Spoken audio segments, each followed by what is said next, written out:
What's up? What's up? What's up? Happy Friday. Welcome to the Great Black Detox Friday Clinic. It's Fibroid Fridays here on Great Black Detox TV.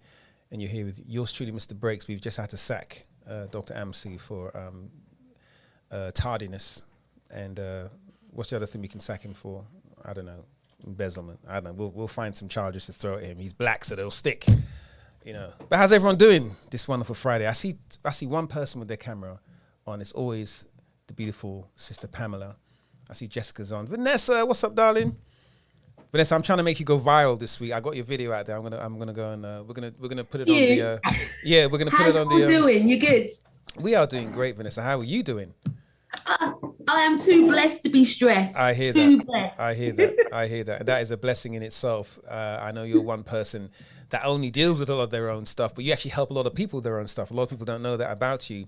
So it's always encouraging having you around, listening to your feedback and just your general energy. I think it's missing in our space. Health is either too serious or too sort of quacko, you know, and, you know, a lot of this just really just coming to the realization of who and what we are. And anyway, love having you around. Glad you're back. And Miss Jessica, I see you over there. Who we got? We got Deshaun. We got to talk to Deshaun. Deshaun, we're going to get you hook up everyone on here with some new Adidas and some new Nike. I know you people say Nike, but we say Nike in the real world. Who else we got on here? Maura, nice and early. Tiffany. Michelle, I haven't spoken to Michelle for a while. Michelle's always on here. Michelle's another great ambassador, a great trooper, a true believer, and someone that's really helping a lot of people in her community, that is for sure. And I think we had one of your aunties on here on Wednesday, I think. So, yeah, we're just waiting for Dr. Amsu.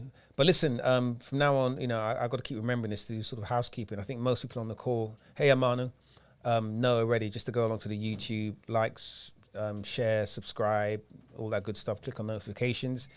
Because, again, you know, we're going to be doing some new things on there as well. And that's the Great Black Detox. If you go to the old YouTube, the Great Black Detox, we've deprecated that because we had some back-end issues with that. But all the good content is still there on the Great Black Detox. So go ahead and subscribe, like, and share. And we'll promote that as well. Excuse me. We don't have the Instagram up today, but the YouTube is up. So if you've got people that you want to join, but they're reluctant or can't or don't know how to join the Zoom, they can just go onto YouTube to the Great Black Detox, and we're multicasting, streaming. Crazy thing, it actually looks better on the YouTube because we're able to feed a few things into it. But here's great because we can actually interact on the Zoom, and this is where you guys are. So as you guys know, if you have any questions, please let us know in the chat. Raise your hand. We may get some questions in from the IG in a little while. But today's Fibroid Fridays, and I know we've got some announcements to make about things we're doing for this month as well as for March, which in the USA is not only Black Women's History Month, it's Endometriosis Awareness Month, for those of you aware of that. And every year we try and do a little something. Last year was a little bit crazy because of COVID. In fact, the year before that was a bit crazy because of COVID. But we're hoping this year we can do something, probably something virtual, and we'll announce that later on as well. So it's Black Women's History Month. Now, I'll tell you when Dr. Amsu... Well, it's Black Women's History Month. It's National Women's Month. Again, every day, every month is some month, right? Depending on the interests you have, you may or may not be aware of them. But there's always some interest being celebrated each month of the year. Dr. Amsu is now with us in the flesh, back from his suspension. I was in the sin bin, mate. I told them, I said, you've been fired for insubordination. You know, when we let go of Aubameyang, we let go of you too, but somehow his agent wormed him back in. Took a pay cut, by the way, which is probably why they let you back in. Greetings to those on the IG. Welcome to the Great Black Detox Fibroid Fridays, the Great Black Detox Clinic, with your man on my left, Dr. Amsu, yours truly, Mr. Breaks, and the audience and the wonderful people here on our Zoom chat who are the real people who get to interact with us. If you guys on the IG want to interact, ask questions, get answers, and be involved in this, join the Zoom. If you go into Dr. Amsu's bio, there's a link tree. If you scroll down, I think second or third, maybe the bottom, you'll see Fibroid Fridays. Click on that and it'll take you straight into the Zoom, which is what you want to do if you want to interact with us. Otherwise, you can chat on the IG and I'll try and check it out every so often, or one of the team members will look at that every so often. We'll get to your questions. I'm going to be cutting the IG in about, 20 minutes. I'm gonna cut the IG so that you guys are forced to come into the Zoom. Into the Zoom or the YouTube, Yeah, but preferably the Zoom. If you want to ask questions, join This the is Zoom. not good for my battery. It's not good for my battery. No, and it's a weird angle. It's lousy for my highlights, you know. Anyway, so listen, this week, it's been a monumental week. So if you didn't know, for those of you in the UK, and you know Black History Month is October in the UK, but here in America, February is Black History Month. In the UK. I thought it was October. When is Black History Month in the UK? Is it November or not October? October. That's what I said. Idiot. Anyway, so we were blessed. We were invited to, and you know, we live in Atlanta in Georgia. It's a historic black state. It's probably the blackest state with regards to. Somebody's rubbing it in, isn't it? We're in the Bamiyang Obasi. That's probably going to be D or someone. It's a historic black state, and there's a project called the Rosa Parks Project, which is a project which is they have successfully in Georgia. The Rosa Project.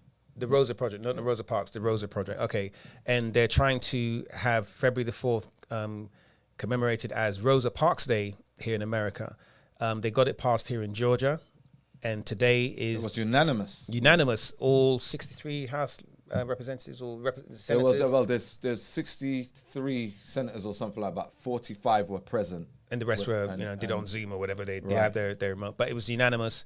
So February the 4th, today, February the 4th, 2022, is the very first Rosa Parks Day. National holiday. Well, here in Georgia, and they're taking it to Congress to try and get it passed nationally. Right. And interestingly, not only is it the first black woman to have a holiday in America, it's the first woman, period. There is no holiday in America that's commemorative of a woman. So Rosa Parks is the first black woman to have a day. And so we were there for the ceremony yesterday at the Capitol building.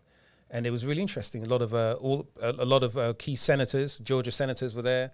We had the mayor of Tuskegee who told a little bit of history about the Tuskegee, and you guys probably know about the Tuskegee School and the airmen. We had Eddie Levert was there. We had Harlem Globetrotter was there. Who else was there? We had a bunch of people. Bunch of senators. A ton of senators. And it was a great event. So, you know. A lot of them were real old, man. Like it was a bit of an OAP conference. It was an oyster party. But it was great. Now, one thing I did notice. I had my first aid kit in the car. just in case your AED. But one thing I will say, though, and I'll hand it to them, were they not, Dr. Amsu, all great speakers? Did you not hear how all of them spoke? They were just... great orators. Excellent orators. And you can see, what got them to the Senate and how they did it. Just off the cuff, really powerful, great speeches. Anyway, I felt it was a very historic moment for us, and I really enjoyed being there. Anyway, so those of you just joining, it's the Great Black Detox Clinic. It's Fibroid Fridays here on GBT TV. We have a host of people on the Zoom. I think we have... Do you have a question? Did I see a hand raise? Even without a hand raise, I know we were going to get a couple of questions from. So we'll go straight to those people in a minute. So for those of you on IG, we're going to be shutting down the IG at the end of the first cycle. And so make sure you go into Dr. Amsu's bio. There's a link tree, and you pull down that bad boy, and there's a link, takes you to the Fibroid Fridays, GBD Fibroid Fridays, and that will bring you straight into the Zoom session. Similarly, if you can't get on the Zoom, you just want to watch along, you can go to the YouTube, the Great Black Detox YouTube channel, and there's a button that says we're live now. Click on that and you can see this whole thing live on YouTube. And you can ask questions there as well. There's a chat forum there as well. So, So Dr. Amsu, since Wednesday, I'm not going to ask you what's on your radar because we're going to end up talking about lurgies. But should we talk about endo before we ask any questions? So guys, if you've got any questions, please raise your hand. Let us know you have questions. Otherwise, we'll just rabbit on about football. So, Dr. Amsu, endometriosis. Let's talk about endometriosis. March is Endometriosis Awareness Month. What do we have in store for Endometriosis Awareness Month, Dr. Amsu? Okay, so we're going to be doing our first Great Black Endo Summit. Now, the reason why we're going down that route is because whenever we say, it's Fibroid Fridays or we're doing stuff on female reproductive disorders and whatever, we don't get the response from women with endo. They think, they're basically like, when you're going to do something for us? And it's like, well, we have the female reproductive disorder every Friday. Yeah, but it's called Fibroid Fridays. unfortunately, there's a day of the week that starts with E. So that's the reason why endo loses out. Unless we call it like endo ends days, I don't know. But we're doing the first Great Black Endo Summit, which will be everything endometriosis and adenomyosis. All right.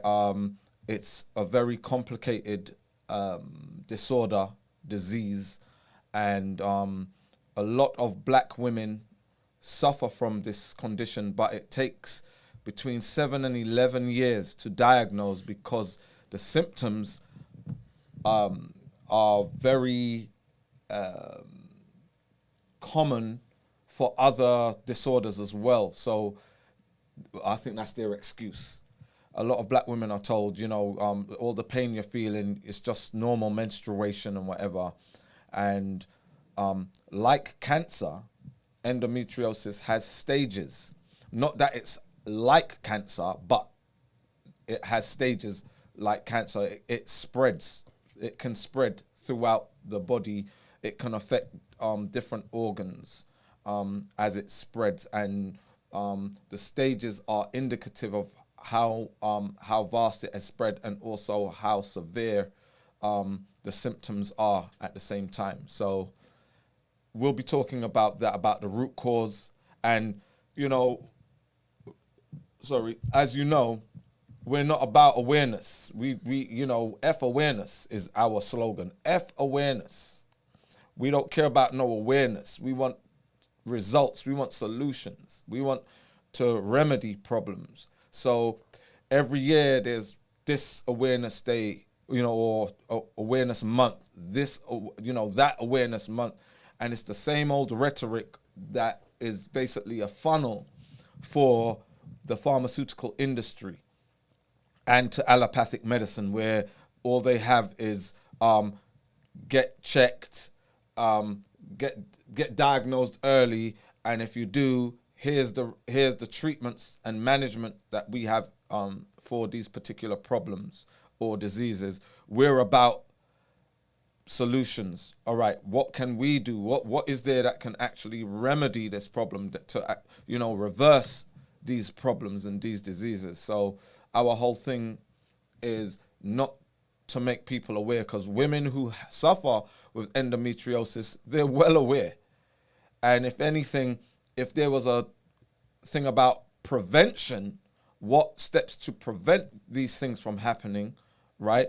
That would even be more useful. But the word is they don't know how it's caused. So because they don't know how it's caused, therefore they cannot tell you how to prevent it, and that's no good. That doesn't work. That doesn't fly. So we're about etiology. We're about root causes. We're about preventing by not creating the environment, the conditions for these diseases. So, we want to give that information. We want to educate. And I know, as with so many things, if we're not suffering from it, we don't take precautions around it. We wait till we have it. And then it's like, what am I going to do now? So our whole thing is that when we're dealing with female reproductive health, it's about dealing with how to avoid even getting into the situation by having the correct lifestyle, the correct nutrition, the correct diet. Because this not only affects you physiologically, but there's also the psychological counterpart, which can be in the form of mental illness. And I know next week we're going to be dealing with mental illness, right? Yes, we're going to be on next week's Wednesday's call. We're hoping to have a couple of guests come on, and we'll have a discussion around mental illness. There's been a recent spate of suicides among the African American community, and just sort of tying that into a lot of the increase that's been reported nationally now of cases of depression, anxiety, suicide, and other sort of mental health related sort of issues due to not just quarantine, but just due to life in general, the way things are changing with social media. There's all types of bullying now, the whole meme culture, and how people are coping or not coping with that. you know, I think most people on this call at some point, you know, or at a certain age, remember growing up and, you know, being able to play outside and things like that. You know, we live in a world now where kids don't leave the house. You know, it's strange, Dr. I look out my window and I'd hardly ever see kids outside my house, you know, whereas back in the day, you know, I mean, kids is just the whole, you know, you got to be careful driving down the road because you're going to hit someone's kid. Now there's no kids outside because they're all at home. You know what's crazy as well is that kids who are gamers, because they're gaming, that's what they're doing inside, they're gaming.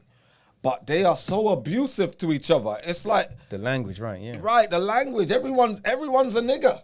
Yeah, I'm like, I hear you. If you listen to children playing their games and they got their friends on the other end and they might have it on speaker, the amount of times you hear nigger in 1 minute, it's like, you know, there's a speedometer, like, you know, 60 niggas per minute, and you know, it's crazy. It's abusive, and the abuse doesn't, you know, if you're insulted and, you know, you're under pressure for winning the game, the banter has become out of hand. So due to this banter and everything, we don't understand the pressure that these kids are going through, even when they're in the space of their own bedrooms or wherever they game. They're under pressure, and that's what you hear, Dr. Amsu. Think about, so what doesn't get talked about a lot, and adults, if you have kids, especially teenage kids, you may or may not know this. Some of you know this, but when the kids are gaming, it's not just the game they're playing. It's not just the dialogue they're having back and forth. Is that there's usually a chat room associated with that game, and those chat rooms are not monitored. And I'm not asking for censorship, but some of the dialogue, some of the things that are being shared in those chat forums around the games, and then the people who are paid to play the games and people watch them playing the game, and all of the discord around that is leading to, or it's opportunity for certain people to bully or to spread, you know, hate talk or hate speech. Sorry, that's the term, hate speech and things like that. So we have to be actually extra vigilant of our children these days, because, you know, we allow the internet and the computer games industry to babysit our children for us. After they've been babysat at school all day, we don't really interact with our children anymore. They go to the rooms, close their doors, and then they're in this, you know, this world that we're really unfamiliar with, a lot of us, especially if we're working 2-3 jobs, right, guys? So, but this is leading to now an increase in, and we're not blaming just the games. Remember, there's a whole number of things. We're just, you know, sort of calling out some of the things that are going on in society these days. We're seeing an increase in mental health issues and more negative effects. I mean, it's not the games, because, you know, we've been playing shoot 'em up type games and like whatever, I say, it's not the game, it's the forums around. The forum, right? It's the actual social interaction, you know, the social activity that's going on, and the pressures that those forums bring. You know, because I hear the kids, everyone's a nigga, everyone's a faggot, everyone's gay. You know, it's crazy. It's crazy talk going on. I'm like, whoa. Every evening I have to whoa at least 3 times. Yeah. You know, the effing and blinding what's going on. It's like, wow. It's crazy. But anyway, you know, let's take some questions, mate. Yeah, so just real quick, Maura saying, nigger and hoe, right? All kids are niggers and hoes. Vanessa's saying, you know, they're verbally strong but physically weak. Oh, let's not get on that one. You know, these kids. Everyone's a gangster, innit? Right. Everyone's a G. Yeah, it's like, what's that movie? They have the avatars. Behind your avatar's 6 foot, you know, 300 pounds of muscles. You open the door and there's this little wheezy little kid in the corner with freckles, you know. And Michelle, yes, when we confirm the talk for next week, we'll put a post up in the app, and we'll let you guys know. We'll probably put a post up or something like that. But make sure you're here next Wednesday, regardless. So over to questions. Christine, Miss Locke, how are you doing? Welcome back. Twice in a week. No, we must have won something. Have you got one of those big checks to give us? We must have won something. No, I'm just serious about getting it together, and I'm eating green today. Yes, green is good. Good. Right. Green what though? Green what? Because green, I was waiting for green to don't mean it's clean. Oh, I like that. Hear that right? It's next t-shirt. Arugula? Thank you very No, much. that's not good. Arugula? Oh, arugula's good. Arugula's good. I'll let you off. Arugula, red onions. Oh, that's not green though. Red onion ain't green. I know, but No, red onion is good though. It's good. It's good. okay, Some good selenium. It's good selenium right there. Pecans. and green apples. Okay, cool. That's it. All right, good, good, good. All right. So, okay. So I was prepared today because you guys told me you were going to be talking about fertility. So I went and got my book out of my car with all of my from my blood work that I had taken from the endocrinologist. Okay. And I wanted to ask you if I was to give you my numbers and then I start on the fibroid detox, will I see an increase in these levels? Because I see where I am and then I have where he wants me to be or where he would like for me to be. Because his goal is to get at least 20 eggs from me. He is not being positive about the 20 eggs. So he feels that I may have to have 2 rounds of eggs. Of egg extraction, is that what you call it? Okay, okay. Now, why are you doing it that way? I don't know what you mean. Doing You it said what way? 2 rounds of egg extraction. Are you trying to freeze your eggs? Freeze, remember? Oh, I'm sorry. Yeah, let me refresh you from Wednesday. So Okay. I'm going through the egg freezing process. Well, I would Okay. like to go through the egg freezing process. Okay. To have babies later, obviously. Yes, that's it. Right. So you don't want to have babies now. It's not that I don't want to have babies now. It's right now. It's just not the time. All right. And I have 35 words if you remember from Wednesday. Okay. All right. So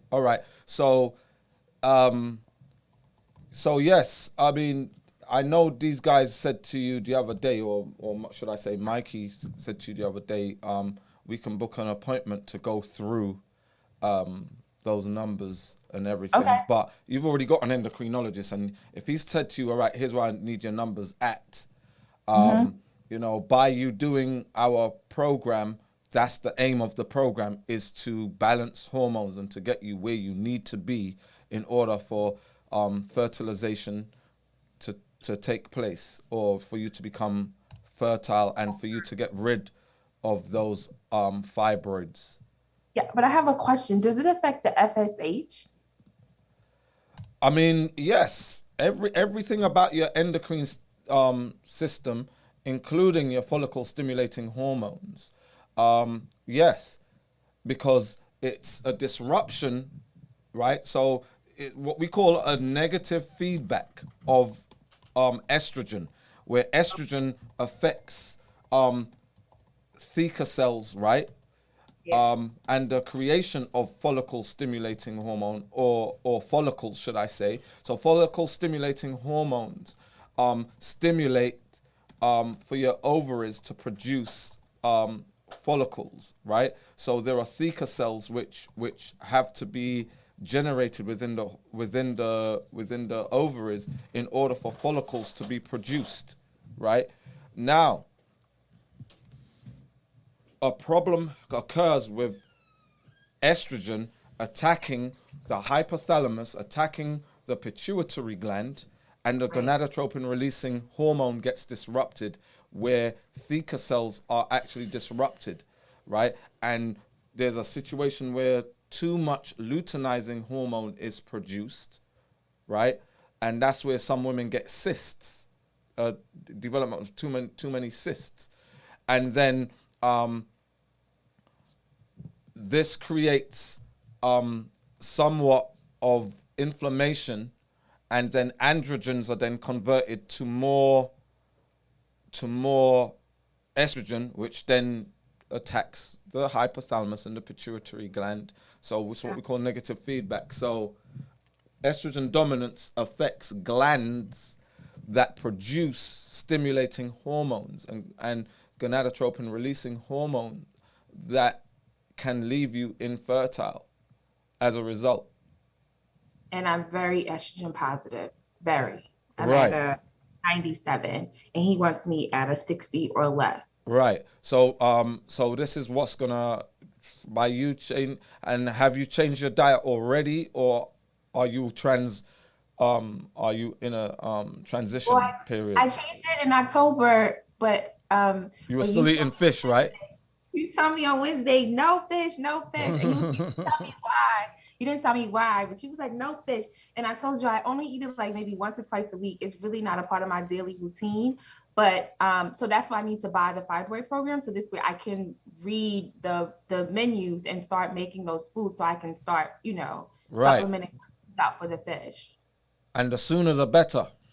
Yes. Sooner the better. Yes. And then my last question, because I want to make sure everyone has a chance to speak to you guys. My AMH, can that be affected? Because he wants it over 1, and right now I'm at a 0.146. Everything, all your hormones are going to be corrected. The whole point is homeostasis. That's what we're looking for, is hormonal balance, where your body, where everything is operating where it's supposed to be. All right. So when we start dealing with hormonal balance, that's exactly what we're dealing with. We're dealing with all hormones involved, where if you're at,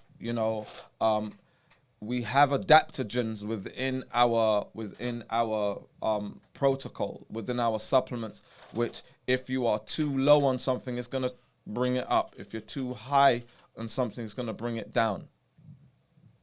And what water do you guys recommend that we drink? What type of water? Spring water, distilled water. Add chlorophyll to distilled water. I have to add what? That's chlorophyll. Chlorophyll. We have a supplement called Chlorella, which is chlorella, moringa, and nettle, which is basically the green power, right? The chlorophyll from those particular plants that are in a concentrated formula that you put into your distilled water. Is that what were you drinking the other day? Because you was drinking like a dark drink. Oh no. I mean, I got chlorophyll in it, but I've got a dark drink as well today. But I don't have sorrel today. I've basically got Concord grape with distilled water, chlorophyll, cloves, and cayenne pepper. Is that in the diet book? Not the diet, the menu book? No, not for you. Oh. For me, not for you. Oh, that's for you guys. Okay, got it. Pay no attention to this, man. No, but I mean, you'll get similar recipes, similar stuff in the thing. But I just, whenever I have drinks, I put cloves and cayenne pepper in it anyway. Why? It helps to get rid of any sort of congestion, whether it's sinus or respiratory. Also, the cayenne helps to break down fat, and that, so it keeps me trim, keeps me well toned. Got it. Okay. So we've got suggestions in the chat there, Dr. Hanson. We need to do a drink recipe book or pamphlet or guide. We'll do that. Maybe we'll do a special series of videos where we make the kind of drinks that we drink that we feel are good for you. And we'll include all of the ones we drink here, the structured water, right? The green power that we do, Tulsi tea, which is holy basil. The stuff we drink when we go out, when we go to restaurants and we say, okay, what have we got on the menu? And they say, yeah, we got Coke products. And we're like, no. Do you have any grapefruit? Right. Yeah, on the tap. You know, it's funny when you go to if you go to a bar, a restaurant that has a bar in it, a lot of times the drinks come from they say it's from the gun. Now the gun, all the soda products from the gun, they don't actually have a keg or bottles of the Coke. They've got the syrup, then they've got carbonated water, and there's a machine that blends the two together. Same thing with the orange juice on the gun, pineapple, grapefruit, even things like ginger beer and stuff. So if you're out in a bar and you're trying to get food and they bring it to you in a small glass, chances are, if it's a very small glass, they got it from one of those little cans or tin. If it's a tall glass, it's probably come off the gun. And it's not actual juice at all. So those are kind of things. We tend to stay away from the water. If you're going to have water in a restaurant, have bottled water. Okay, at least it's come from somewhere, some source, at least it's purified to a degree. Maybe one of the brands, whichever they have in the town you live in Europe, you're going to have a lot of Perrier and Evian. In America, you're going to have, what do they have? What's the one they have? Mountain, whatever it is, in the green bottle. But the tap water and the ice. It's funny. Mountain Valley. Yeah. That's it. But the water and the ice will more than likely be straight from the tap, not even filtered. So we tend to stay away from the water they bring you free at the table and the ice. Yeah, there's a whole bunch of things. We'll do something. And I've invited two of my friends on, Amber Robinson and Nisha. Those are my friends, and because I'm just trying to spread the word about all the great things that you guys are doing. Absolutely. All right, thank you very much. Hello, Amber and hey Amber Robinson. She put the whole name. She put the whole name, address, but zip she code. does have her full name up there. She does. Amber Robinson. And who's the other one? Nisha. Hey Nisha. They're on here. So Nisha's waving with her fingers. Oh, Nisha's got a hand up for the question. Okay. Is that Amber or Nisha? Amber. It's Amber with the question. Okay. So Christine, what else? Any other questions? Nope, I'm good. Thank you. I'm sure I'll have some over the weekend for you guys. No problem. Hit us up. It's my book. Okay. That's good. Thank you. All right. Dr. Keela, hiding behind her avatar. No, not hiding, just multitasking. Okay. All right, let's see you today, Keela. Let's see you. We didn't see you the other No, day. What? not today. Today is a work day. I'm literally multitasking. All right. Now, all right. I just had a brief of what you were saying about the bullying, and I remember when growing up, you could usually know who was being bullied at home and in the, among the community, because either they were very aggressive or extremely timid. But there's definitely a thing that I've seen among people who have challenges with weight loss is that they didn't have that support at home, that confidence given at home in their formative years. I'll say, unfortunately, among many of us in the diaspora, you'll see people who they're not that encouraging of their children's self-esteem, possibly because they did not grow up with parents that bolstered their self-esteem. And so when they learned to cope with stress, food became their friend. And so when you see somebody struggling with weight loss in their 40s, 50s, because that's when it really comes and hits people hard, when those hormones are starting to diminish, when they have, because they're been indulging for decades in a lot of sugar and a lot of animal product, which is more hormones, they don't recognize the impact it's having on their hypothalamus, on their pituitary. And then when menopause hits them, it hits them hard, and it makes it harder for them to lose the body fat. Right. The thyroid gland gets is under serious attack. So hypothyroidism among Black women especially is like rampant. Exactly. And so, when you work with people, because I've had to work with people who struggle with weight loss, and they've been in diet program after diet program after diet program, and you recognize they never learned what food really was.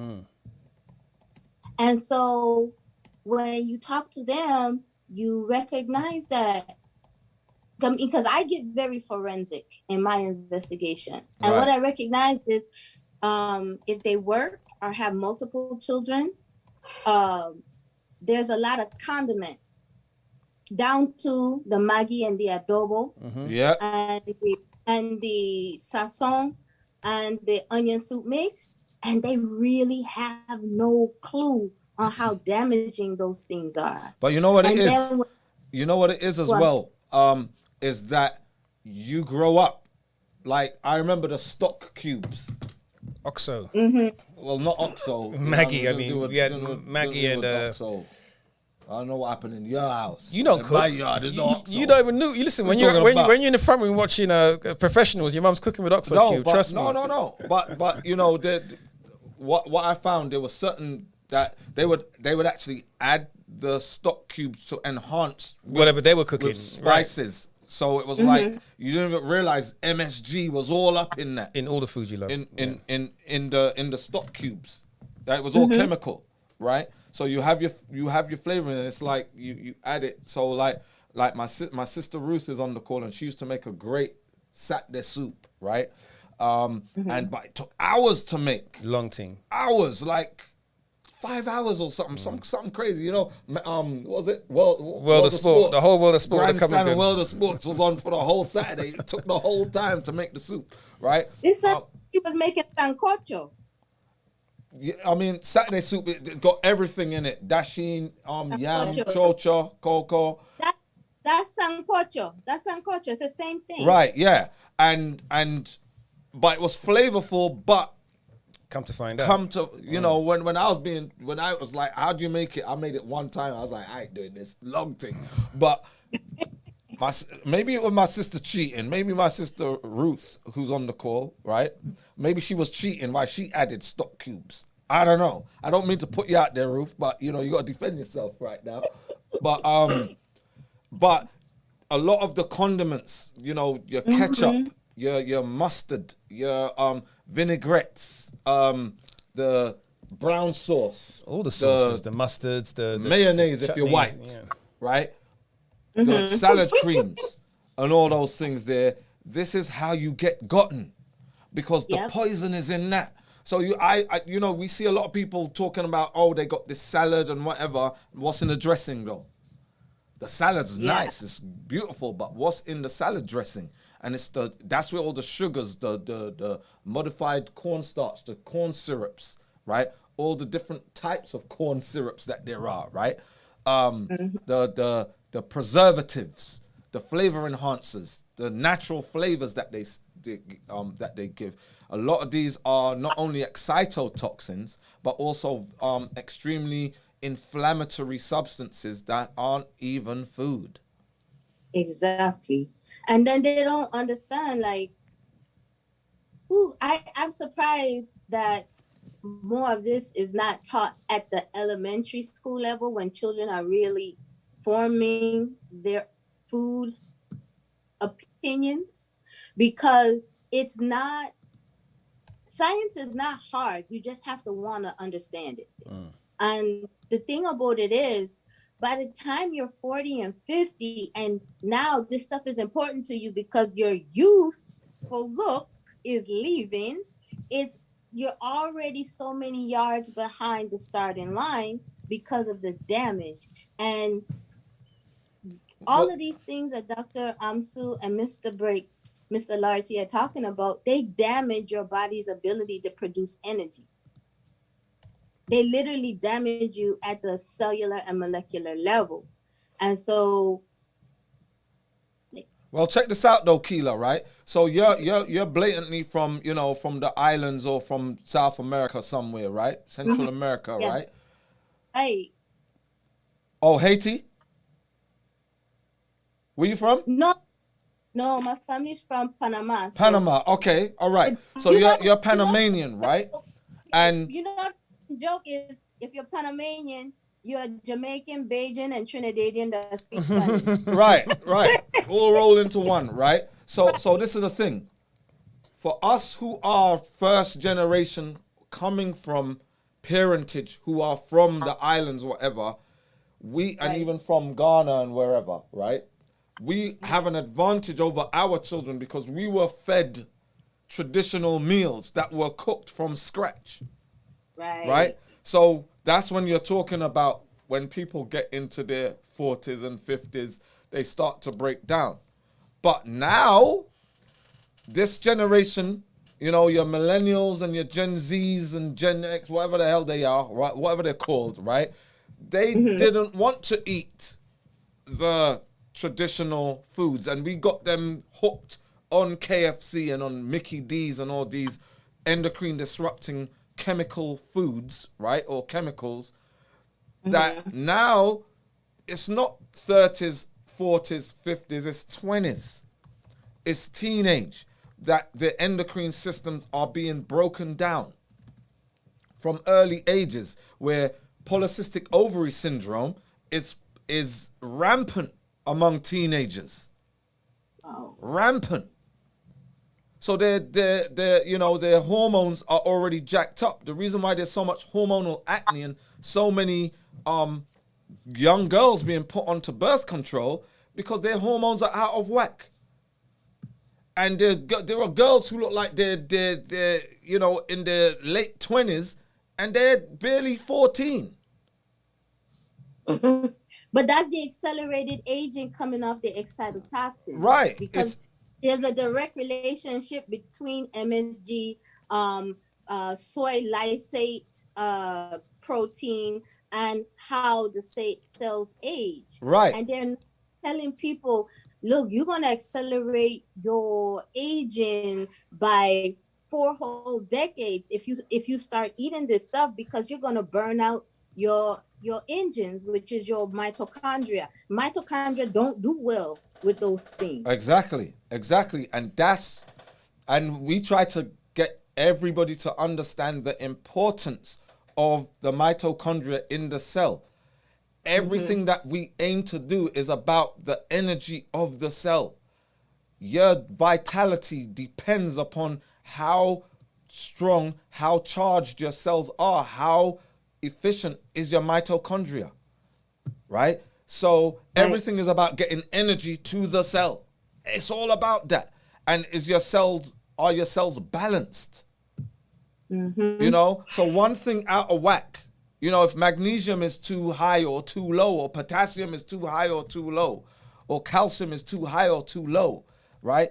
All of these things have an effect, and they affect how well your cells express. You know, the nucleus of a cell expresses the DNA, the function of that cell. What is this cell supposed to do? How well is it performing that function is determined by how well oiled that engine is in the cell. You know, so with all these poisons, right? We're working on a documentary called "It Ain't Food," right? And which will be out probably 2025. No, not that early. It's gonna go through legal after that. Right, but we're working on it. Right. We're going to be explaining how the whole journey of real food and the disruptions. You know, those foods, those obstacles, those inflammatory substances, those endocrine disruptors, those excitotoxins that are present in foods. You know, the AGEs, all these things, the preservatives, the additives, the flavor enhancers, the aromas, the phthalates, the bisphenol A's, all these things, and then the plastic, what it's contained in, right? The mercury that's in food, all of these things that we don't even know is going on. We just go and buy something from the store. Oh, that salmon looks nice. Let's buy that. And it's colored. Literally, it's painted pink.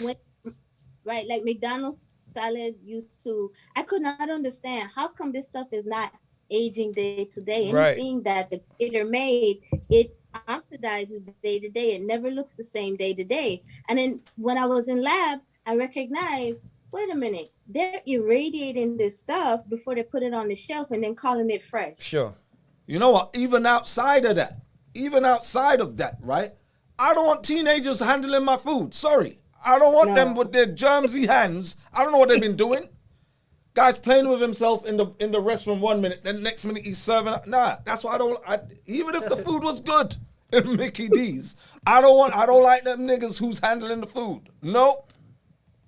And I can trust black children to an extent, but you go somewhere and it's that snotty-nosed white kid. Hell no. The one that's probably on crystal meth. Maybe I sound a bit racist, but this is my platform. I can be as bigoted as I want, right? I don't trust none of them. I trust none of them. And the children are getting younger and younger, and they, the manager shouts at some kid and he goes and spits into the food or into the mix. Nah. Not having none of that. So yeah, anybody, and this is what I learned from my dad. He used to tell me, when you're picking a mate, when you're of age to pick a mate as a young woman, look at that man's habits, because his food, not just his hygiene habits, his food habits are part of his hygiene habits, because they're going to have a direct impact on the quality of his seed that inseminates you when you're procreating. And I look at my dad because he was a very conservative man, but he was very serious about that. And he took another level. He said, when we plan to have you, he said, for years before I was ready. I had good eating habits, healthy eating habits. So if you're out there in the world, and look at where you meet the man, and for men, look at where you meet the woman. If she has good health habits, the quality of her ova are going to be that much better. But because you see, believe it or not, the sperm is the catalyst to complete the of division. And if both the ovum and the sperm have been receiving poor nutrition, you're in for some problems when it comes to the course of gestation for that fetus. Well, we're living in an age and time now where everything is gray, where girls are not to be girly and boys are not supposed to be masculine, right? So femininity is taboo and masculinity is toxic in the day and age we're in, right? So when a couple get married, you have the bride and the groom is supposed to be well groomed, meaning well made, got himself together. We live in a culture where you have high school sweethearts getting married, and the young man is not ready. When I was in my late teens and even my early 20s, I was ready. I had some bad habits, If I look back now, it's like, man, I was kind of slack with certain things, and it's it's you learn over time, and this is where mentorship. Well, I was about to speak about that. Yeah. So, one thing, growing up that we don't have so much of now, but maybe with the aristocracy is finishing schools, right? Right. And we have teachers in schools that would teach young boys and girls, listen, it may sound silly, right? How to wash, right? Not just their hands, how to wash themselves, how to speak to each other. Young boys, how to speak to young ladies, how to speak to young boys, how to be received, how to, put yourself on the market. We laugh, we're watching these period pieces and, girls weren't coming out yet until they were a certain age. Well, to interrupt you, sorry, I always interrupt you, right? I have to do it at least once a show. In traditional homes, right, girls are usually groomed by the household, by the women of the family, right? Girls are always, I had 4 sisters, 3 female cousins living in my house growing up. So there was like 12, 15 of us in the house. And, 8, 9 were female, right? And they had their own, they were so secretive. I was like, what's going on? What are you guys talking? What are you talking about? Why aren't I allowed in the room? And they were discussing women stuff. They were, they were being groomed and taught how to be women. How to be, whether you want to say wives or whatever, but they were being groomed. Now, we find in Western, even traditional Eastern families moving to the West, boys are left to run to roam. The girls are still held traditional, but boys are run wild. There's no tradition instilled on male children. So they adopt or adapt the ways of the West. They lose culture, but the women retain the culture. So you find that even you see Muslim men dressing in Western gear, and the women are all veiled up. So women hold on to traditions, but the men or the boys run wild. So boys are not ready. Boys are not ready, and this is why you have a lot of male mentorship going on out there, because they're not getting it at home. Well, so, and they say, talk about pushing the can down, kicking the can down the road, right? So we're having young people, male and female, who haven't been groomed, who haven't been nurtured, who haven't been taught the ways of the world, then having children at a very young age. So people who are not ready, having kids who are then going to be not ready. And, this is why, we spoke the other day about, the role religion plays, right? The role community plays. and you may not be religious or even into the community and very sort of self-centered, but there's a reason why we need the community to help not just necessarily raise your kids like they're going to be walking down the street holding their hands, but even seeing proper social interaction among other adults, right? Teachers, children. They're not seeing that. They're not out of the house. Going back full circle, they're in the house, they're on the PlayStation, they're on, is the PlayStation still relevant? Xbox, whatever. And they're in these chat forums, and they're being groomed by people who are not even necessarily kids, because you be in these forums and there's adults posing as kids, catfishing and doing whatever else with these kids, teaching them all manner of things, introducing to drugs. I know I'm sounding like a old fuddy-duddy right now, but this all goes part and parcel now. We wouldn't be saying this if we didn't see the fruits of this in society, and we're seeing it. We're seeing the fruits of it with the mental health, with the anxiety, with the depression, with the suicides, with the dysfunctional behavior, with the untamed aggression. You know, kids, you know, do you remember when we were growing up at that time, so you couldn't talk back to your parents? Now kids are not only cursing out their parents, they're slapping them. You know, parents are calling police on their kids because they're unruly in the home. You know, there's always one or two instances when we were younger, but now this is becoming more prevalent. And, you know, we can link all of this back to... I know where... It ain't happening in no Jamaican homes. I tell you that much. Well, you'll say that. It sounds fun to say it, but I'm telling you right now, Scrubs is full of mostly Jamaican kids from Elstone, believe it or not. No, but they never small when they took out their aggression on the outside world. They were not doing that with the parents. It's very likely. But, you know, again, and we can have a whole nother discussion on this. I know we're kind of, you know, digressing, but we've only got one question. We're going to come back to you. Well, we're going to come to you in a minute, Amber. But listen, I'm telling you, and, you know, I don't care where you're from, how much you love your country, whether it's in the Caribbean or in Africa, you can defend it to the hilt, wear the flag and jump and wave your flag and all the rest of it. I'm telling you right now, you can go and do your investigation. Things are going crazy in those countries. Kids are unruly. I can show you videos on my phone. You know, I speak of Ghana a lot because I went to school there, I've lived there, and I go back there quite frequently. And I can tell you, growing up as a teenager, even as a young man, you stop a kid on the street, they will stop politely and inquire as to why you stopped them. Yes, may I help you? Yes, and they have this, you know, built in. It's almost like the Southern charm sort of thing.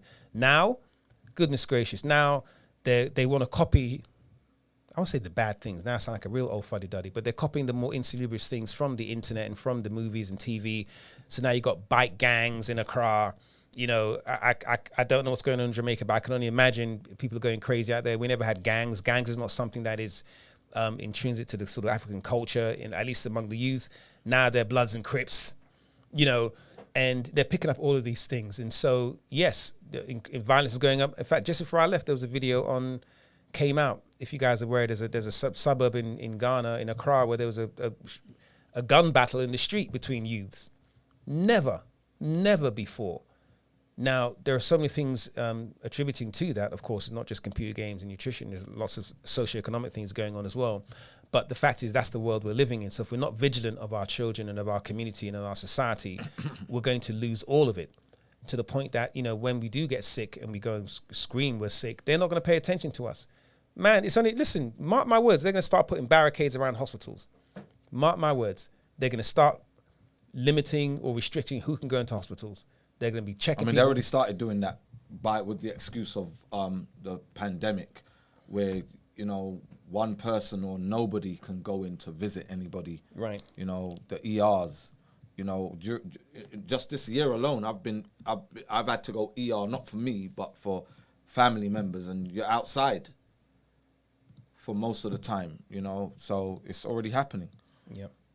You know, policies have changed. But, absolutely. Listen, thank you anyway, Keela. Thank you very much. Absolutely. Always a pleasure having you on. Don't leave, of course. Amber, welcome. With the hand. I know you got that soft focus thing going on, Amber. What are we doing here? You're trying to evade us. Thank you. I'm actually just trying to hide my background. But thank you so much, guys, for being here. Thank you for having me. My girlfriend Christine invited me. I've heard so many great things. I have... first, I just want to give a short background, if that's okay. I have a pituitary tumor. I was diagnosed about a year ago, and for about a year, I've been on cabergoline. I also, initially, my doctors thought that I had ovarian cancer, because both of my ovaries were, I had a ton of cysts on Cysts, both of right. my ovaries. So Okay. I went in, they had to take my left ovary to confirm that it was not cancer, thank God. But so I'm left with just my right ovary. I have a pituitary tumor. I've been on cabergoline for over a year now. I was told that, okay, so before I say this, my prolactin levels have returned to normal. However, I was told that since I've been on cabergoline for this amount of time, um, my uh, my ovulation and my cycle should have returned within like 2 months, and it's literally been over a year now. Okay. So my question is, why hasn't it returned, and what can I do? Okay, so see, there are different situations, right? Different Yes. factors that can lead to the tumor. So has your tumor gone down, or is it growing, or has it remained the same? So I actually have an appointment in 2 weeks. Well, I actually just changed my endocrinologist because I felt like my endocrinologist wasn't doing as much as I needed her to do. So I actually, in that year, every time I went back to her every 3 months, I would ask her, when am I going to get another scan of the brain? And she said it just wasn't time yet. So I have not had another scan of the brain in over a year. So I can't answer that question yet.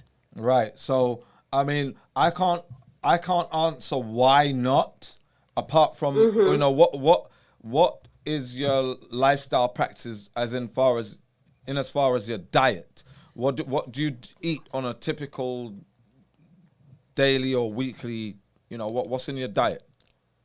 Yeah, it was bad. It wasn't when this happened, like 2 years, 2, 3 years, it wasn't, I had my daughter, you know what I mean? Like a lot of lifestyle changes.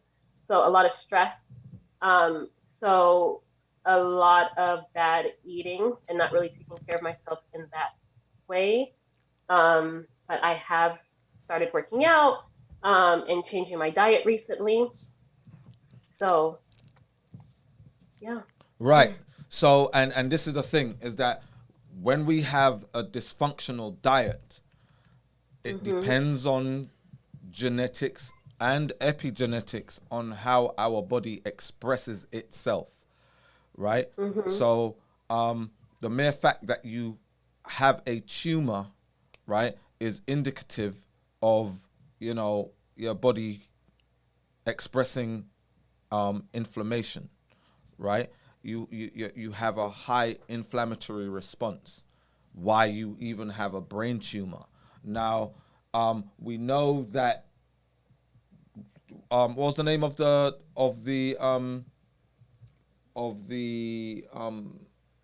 medication? Medication? Cabergoline, wasn't it? Cabergoline. Cabergoline, Yep. right? Cabergoline.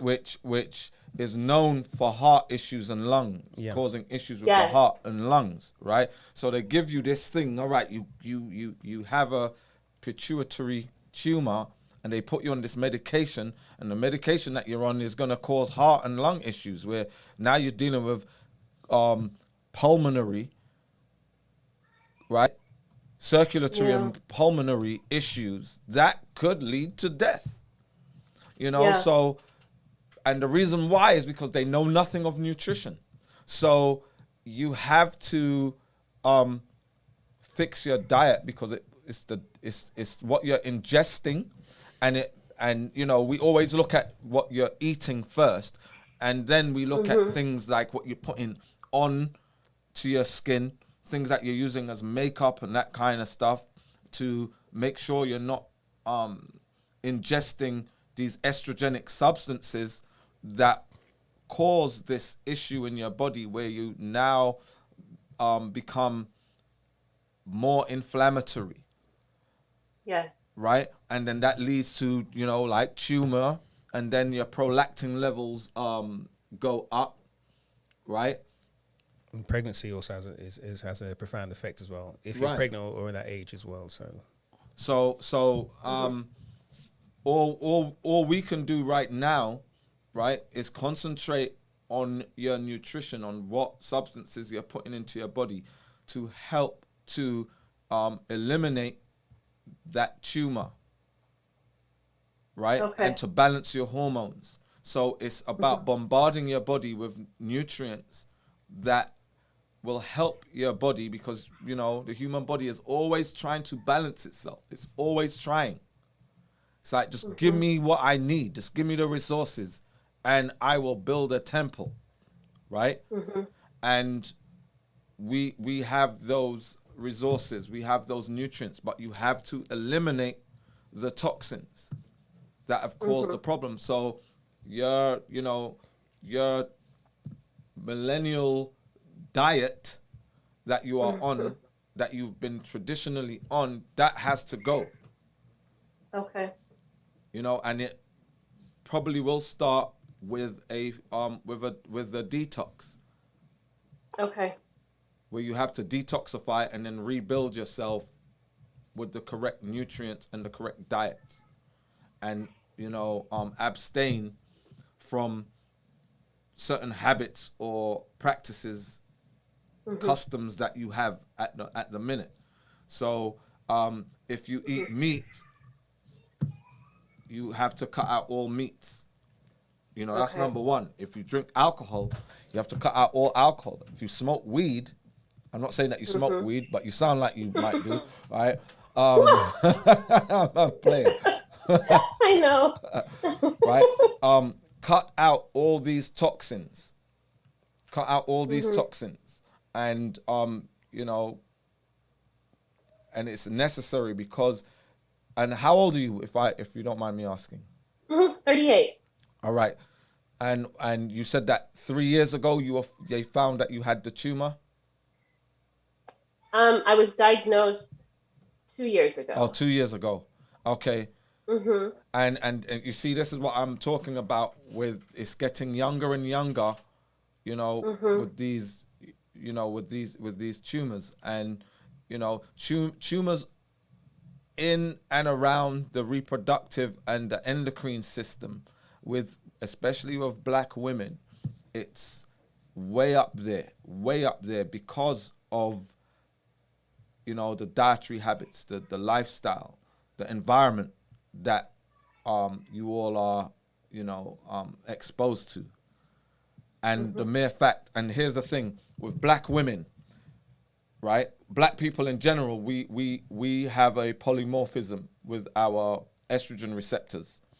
And that exacerbates the effects of estrogen, whether it's xenoestrogens, phytoestrogens, or endogenous estrogens, right?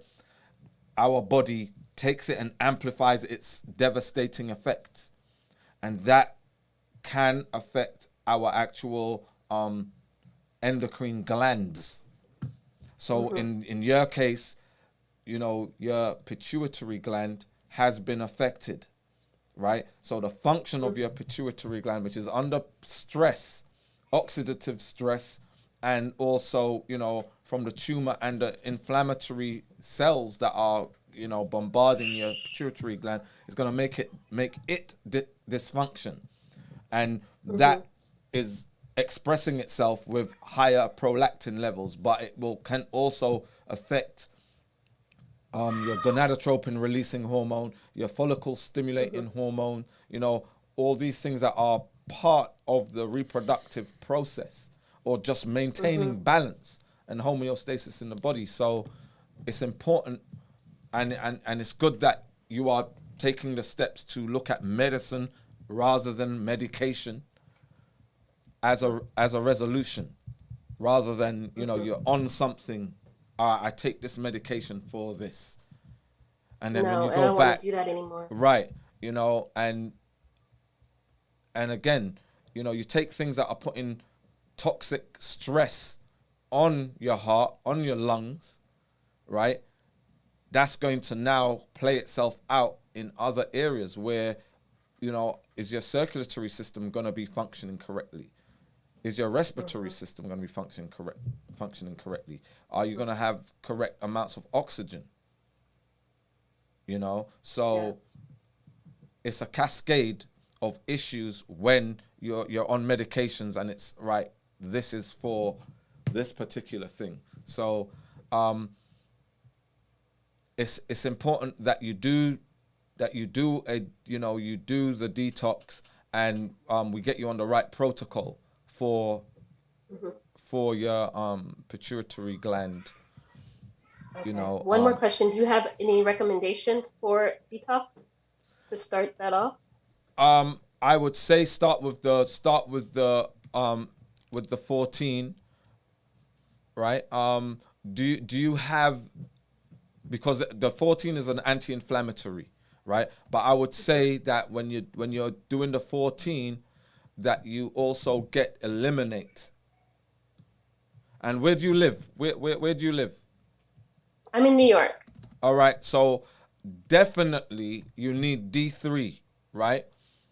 And what plays a major role in the pathogenesis of tumors, right, is vitamin D deficiency. Yeah, I am vitamin D deficient.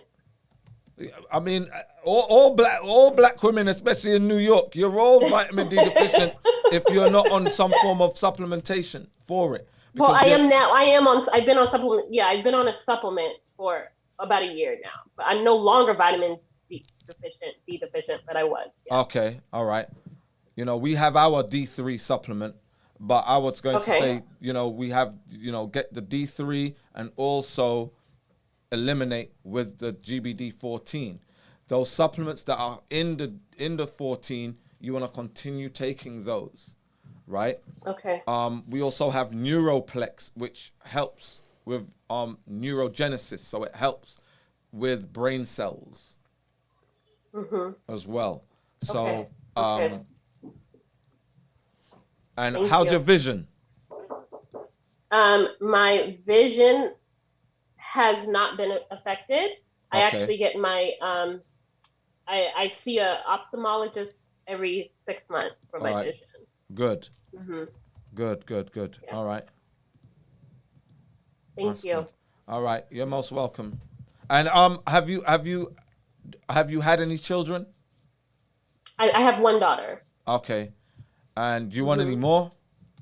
I do, and that's why I'm here, because I would like that to happen this year. But I need to ovulate in order for that to happen. All right. All right. And you have a partner ready, who's ready. I am married, yes. All right, and good. he's ready. He's ready, absolutely.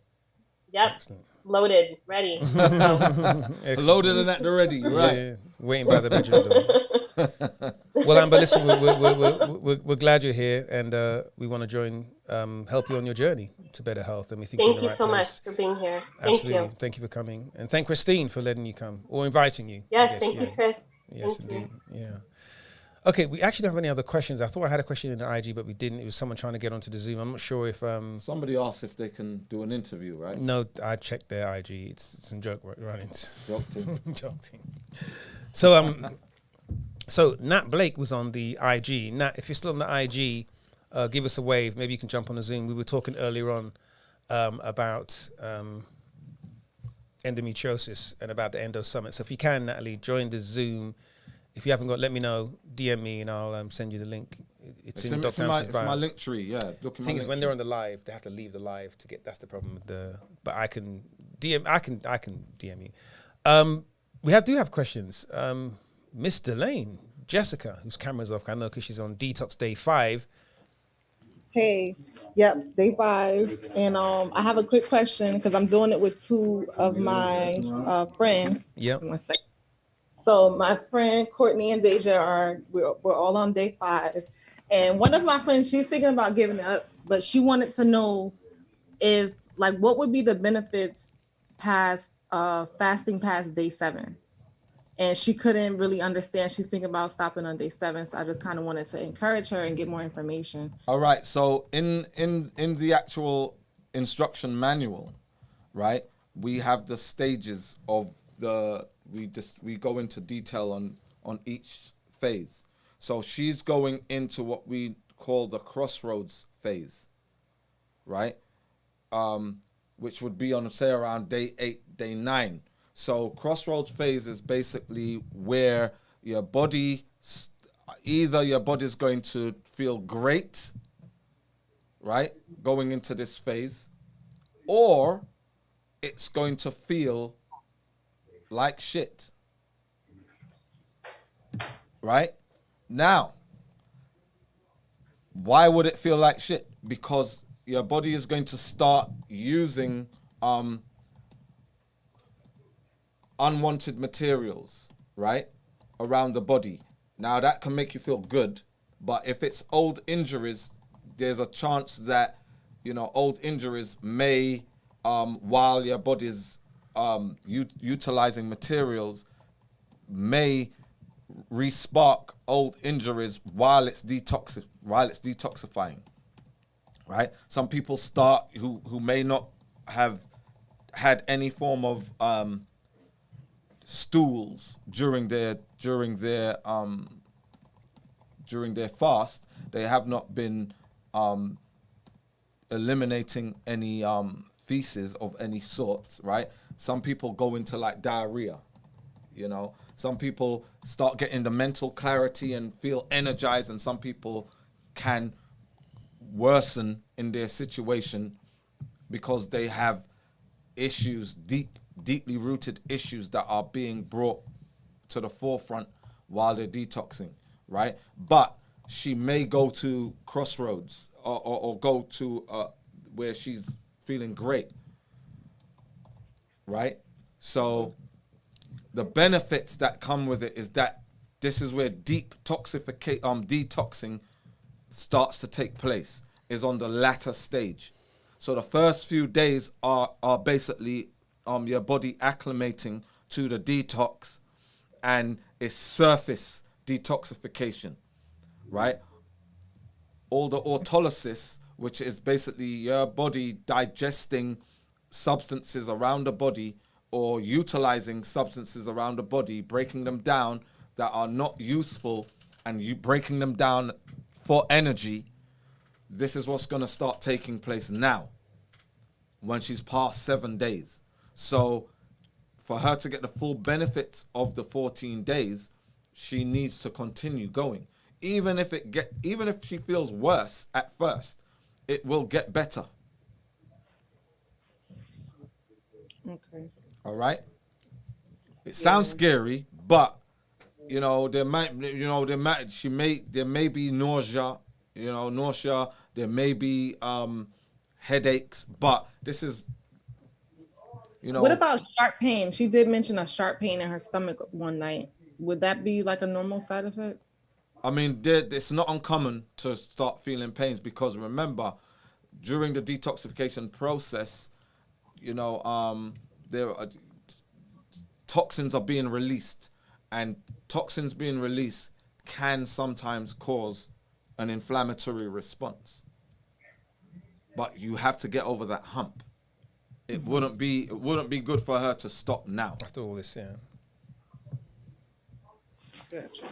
Don't waste all the hard work you did getting to right here and then stopping. And is it because she's hungry? Yes, it is because I'm hungry. Is that Courtney? Yes. I was gonna say hi to Courtney for me. Yeah, Courtney, don't quit. Because I'm hungry.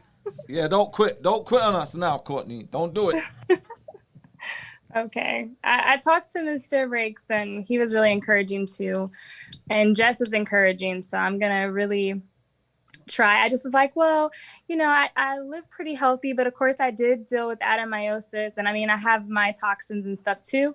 So I know that it's going to be good, but I get to reasoning with myself like, well, maybe I can just, stop at day 7, but I won't. And the hunger actually gets better. I was going to say, it's interesting, and you go through the app, and I think a lot of people on this call, maybe even Jessica, will tell you that it's on day 10 where people ask us, hey, is it okay if I go extra days? Because they get through this hump and they realize how much energy they got, and how, remember, there's the psychological lift as well, knowing that you can go through it, knowing you can do it, and actually physically coming through it. And then there's the sleep and all the other benefits. They get to day 10, they go, yeah, I could do 3 weeks. Right. And hey, doc, can I go 21 days? Yeah, sure. You know, just monitor yourself. So yeah, you were at that hump, and that hump is not in the same place for everyone. Some people, second day, you know, they wake up the next day and, you know, they're not going to have breakfast or whatever. Just the psychological, you know, the pain of having to deal with that, and they lose their stuff, you know? And so you've gone this far. Think about it. When in your life, other than when you were held captive by that dude, have you been 7 days without food, Courtney? So, you know, chances are you've already outdone yourself. So keep pushing. I don't know if anyone else on the call wants to give us some encouragement. I know Vanessa's done 2, maybe 3 detox 14s. Tanya's done 1. Jacqueline's not on. She's done 2. You know, so yeah, you're in great company. And I know you guys are in the app, right? I know Jessica's in the app. Yeah. Did you? Yeah, I am too. I really appreciate it, guys. I am too. I'm going to keep going. Yeah, I just got my badge. I did the 14 badge today, so I'm excited about that. Okay. You got your badge today? Yeah. Okay. Did I do that? Maybe I did do that. Oh, wait. So Jessica, you already did it before, right? Yeah, this is my second time. Right, I did okay. it. So you're going to get your 14 times 2 badge. We don't want to have to revoke that one for premature. Give her a handing red it out half badge. Listen, Yeah, I did it already. This is my second go round. there you go. Right, there you good, go. good. And if there's anyone on the call on the IG that's done the DBD 14 and they haven't got their badge, man, hit us up. Let us know in the app, and send a message to any one of the GBD accounts, and we'll make sure you get recognition for having done your 14 or done it twice, or someone's done it 3 times. I think it may be Vanessa. Someone's done it 3 times. So yes, Courtney, you're in the right place. Yes, I did it 3 times. There you go. Vanessa's on. She's our current champ, I think, in this round of it anyway. Some people have done it more, but Vanessa's done it 3 times. There you go. Fist pumps and all the rest of it.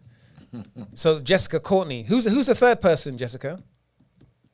It's Deja, but I don't think she's here. You guys have seen her before, but she's not on. I think it does sound familiar. Okay. Okay. Hope she ain't enjoying a Sani somewhere. This is her second time around too, though. Oh, She did it cool. before. Okay. We just got new kits, and she's doing it. It's her second time around too. So. And it's funny, Courtney's on quite a lot. And I just realized who Courtney is when she spoke. It lit up. So, okay, now I can put a face to that image you have on here, Courtney. But because no one's showing their faces, can we see you guys? And it's Friday. You know they're getting ready to go out. That's No. what it is. They're detoxing. They're in Jessica's walk-in closet. Yeah, they're still going out. They're going to have structured water and with umbrellas in it at, Dino's in the city. I remember when Jessica used to her camera was on all the time. All the time. She'd be out What's going cooking, on hoovering up, vacuuming the living room. I'm the camera brand be on. new. Brand new. I'm just not in the mood today. I don't know. You're in a brand new Next mood. week, I'll put my lashes on. I'll look like something next week. Yeah. One day, Jessica, we'll do something. You come and teach us about real estate. How does that sound? Sounds good to me. Yeah. Jessica's our resident real estate guru. She's making all the money up in Jersey. Thank All right, Jessica. All right, Courtney. Take care, guys. All right. Thank you. Thank you. Bye. Mysterio Mana. Yeah, how you doing? We are doing great, Mana. How you doing? I'm doing wonderful. I remember seeing a video some years ago that maybe said that starch is unnatural. And if that's really true, is there any such thing as a healthy starch that grows out the ground that is made from nature and not from man?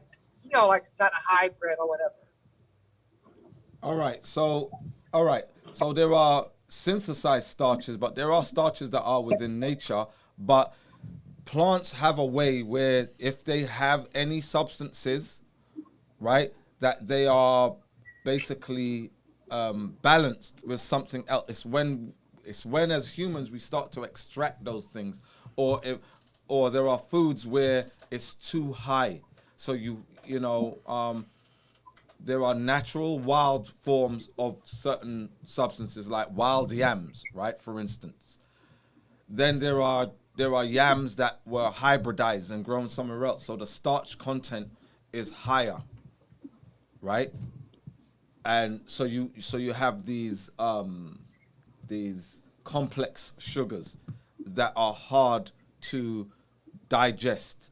They're not so bioavailable, so our bodies tend to store them as fat, and they cause an inflammatory response in our bodies when we ingest and when we try to digest them, right?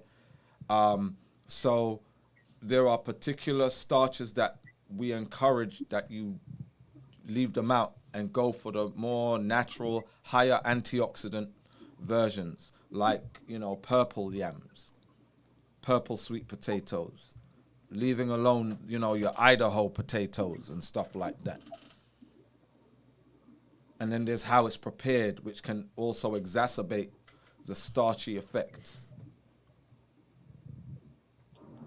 So what would be the best way to prepare the ones you just told me that it's best to eat? Put them in water and heat them up. Like boil it? Like you can boil, you can bring them to boil and then simmer them down. Or you don't necessarily have to boil them, as long as it's cooked. You don't have, like, we're taught in this world that, you know, in order to cook something, you boil and then simmer. You don't have to boil everything. In fact, boiling sometimes can lose nutrients, the protectorant, you know, the protecting nutrients that help to neutralize the starches, right? So I don't like to boil anything. I like to, you know, heat things and allow water to you know, heated water to soften if it's hard, but it don't necessarily have to be boiled. Oh, okay. I get what you're saying. I get it. Okay, I get that. So even like when you're making soup, right? You're not supposed to boil your soup. You're supposed to just have you know, a whole bunch of different ingredients in water that's heated. Oh. And then they sprout in the water. You know, it's you know, but like now it's winter, it's a good time for things like soups. But when you're dealing with those hard foods, them hard starchy foods, you have to cook them.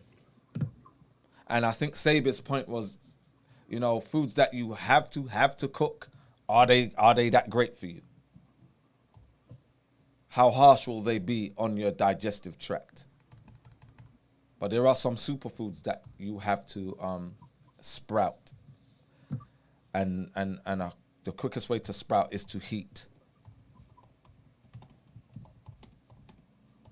I have another question. All right, go ahead. When people find out that I don't eat animals, right? They freak out. Oh my God, you don't eat egg, you don't eat a fish. You know, they really freak out, right? I've been doing it for years, right? Right. So they'd be so scared that I'm not meeting my protein at all. And so my question to you is, what's some of the best ways that a person that don't eat animal flesh can make sure they get enough plant protein, or, you know, just from vegetables, fruits, grains, or whatever? All right. So the people who freak out, where do they get the information that you're not getting no protein? Where do they get it? It's a rumor. It's a rumor. Ask them where they're getting their protein, and to prove it. So you don't want to get proteins from food. You want to get quality amino acids that your body then synthesizes them into proteins and builds them. And the plant world is where you have the highest quality amino acids. Is there any particular plant foods that would give you those amino acids? If you have any of our detoxes, right, you will see those foods that are in the meal plans. It would tell you. Okay. So, right. Okay.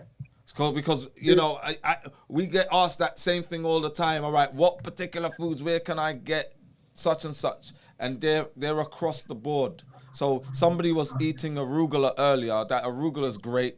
In hemp, in raw pumpkin seeds. You know. Oh, okay. In so many different things. Okay, cool. That is so awesome. Wow, that's interesting. I have one more question about rice. Okay. I heard that wild rice was the best rice to eat. Going up with Dr. Savy said. That's where I'm getting information from. But is there any other rice that would be healthy that would not be starchy or, would be better for digestion that doesn't cause any inflammation and stuff like that in the body? We only recommend wild rice. No other rice. Only wild rice. Okay. Because when I go to the health food store, the Cat Farmers Market, they got black rice. And I've never bought it, but I always wanted to try it. I want to know, is that colored or something or what? Is that even real? The forbidden rice is it's starchy, but it's just black, but nah. Oh, so the black rice is okay. Yeah, nah. Get the black wild rice. Wild rice. Make sure it's wild. But even, the last couple of times I went to the Cab Farmers Market, they didn't have wild rice. What? Yeah. So I'm hoping that in fact, I was there yesterday and I forgot to look. But I'm hoping that wild rice doesn't become scarce because there's a lot of stuff. The raw, organic raw pumpkin seeds, they haven't had it in months because of all the backed up shipments that's coming from China and from the East. Well, how about cornea and those type of grains like that that's getting really popular? I don't know. I'm always suspect about grains and any foods that's getting popular all of a sudden. It's usually linked to some company or some farm that's mass produced, 500,000 tons of it, and they do a marketing campaign to get rid of it. Then, 18 months time, it's no longer a fad anymore. Don't you want that sometimes? Yeah, most grains are not good for you. Really, right? Yeah. But they get they decide there's cycles where a grain becomes popular for a short period of time, then it disappears again. Right. And it's typically these really large companies that are pushing them. You don't get farmers walking up to you or come up to the farmers market and say, hey, I just tried this new grain on my farm. No, it's always some green company promoting it, Stick to the rivers and the lakes that you're used to. Can I say that? You like TLC, don't you? so now you're singing TLC songs? Okay. You're really showing your age, but it's okay. Right. Every so often you can try something new by all means. And come and ask the questions. You can look at the, its glycemic level, all that kind of stuff to understand it.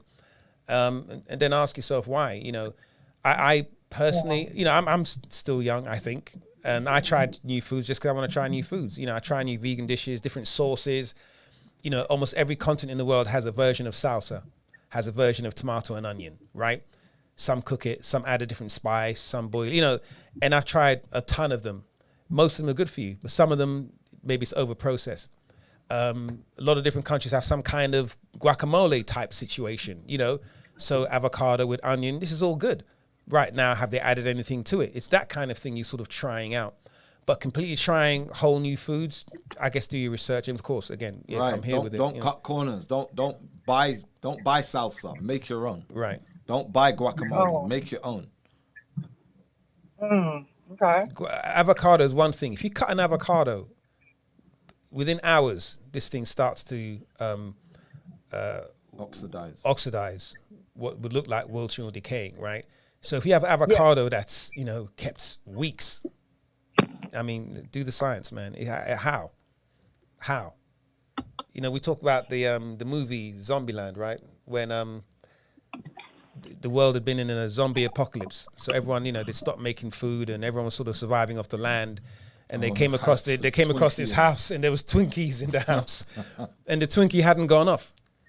The reason Twinkies don't go off because they're not food. There is literally no actual food substance in Twinkie. It's all... Don't buy your food from gas stations. Come on. Don't do it. It's all Don't processed. buy the snacks. Don't do it. And here's what the problem is, right? So we were talking about how young the ages are getting with girls with reproductive issues. And part of the problem is when they were little girls, when we stopped at the gas station, we said, yeah, go and get yourself some treats. Then after school, they would stop at the gas station, which is on the corner, and get treats. All endocrine disrupting chemicals. So by the time they hit puberty, they're jacked up. And it starts to express itself.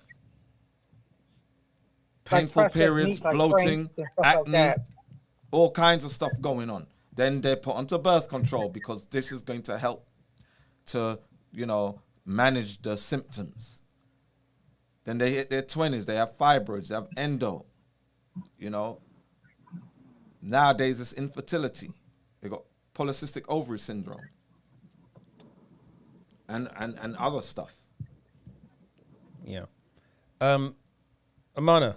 Thank you. I appreciate it. Appreciate you. Thank you. Yeah. Thank All right, you. Amana. Say hi to Desi. No, don't say hi to Jesse Oh, because of he's got course that I will. idiot picture on his Aubameyang in a Barcelona shirt. It's not Oh, even, is that it's not- Desi? It's not even a real Barcelona Yeah. shirt. It looks like one you get from Desi. the sweet shop. I didn't realize who you were saying. That's why I said it, that. yeah. Idiot. Take it back. We should. Can I we, take it back. I take back the greeting. can we dump him off the call because he's just annoying now. Thank you, Miss Laverne. How you doing? I'm good. How are you guys? We're All right, doing Laverne, great. did he get it? No, I just track it and it says something about delivery attempted, funds needed. I don't know what is What? that. Yeah. That's what it You says. know What what? is- You know what? He tell him to, or you call them up and find out what they mean by that. Give them the tracking number. Call up UPS. Yeah, in Canada or here in America? You Or tell me.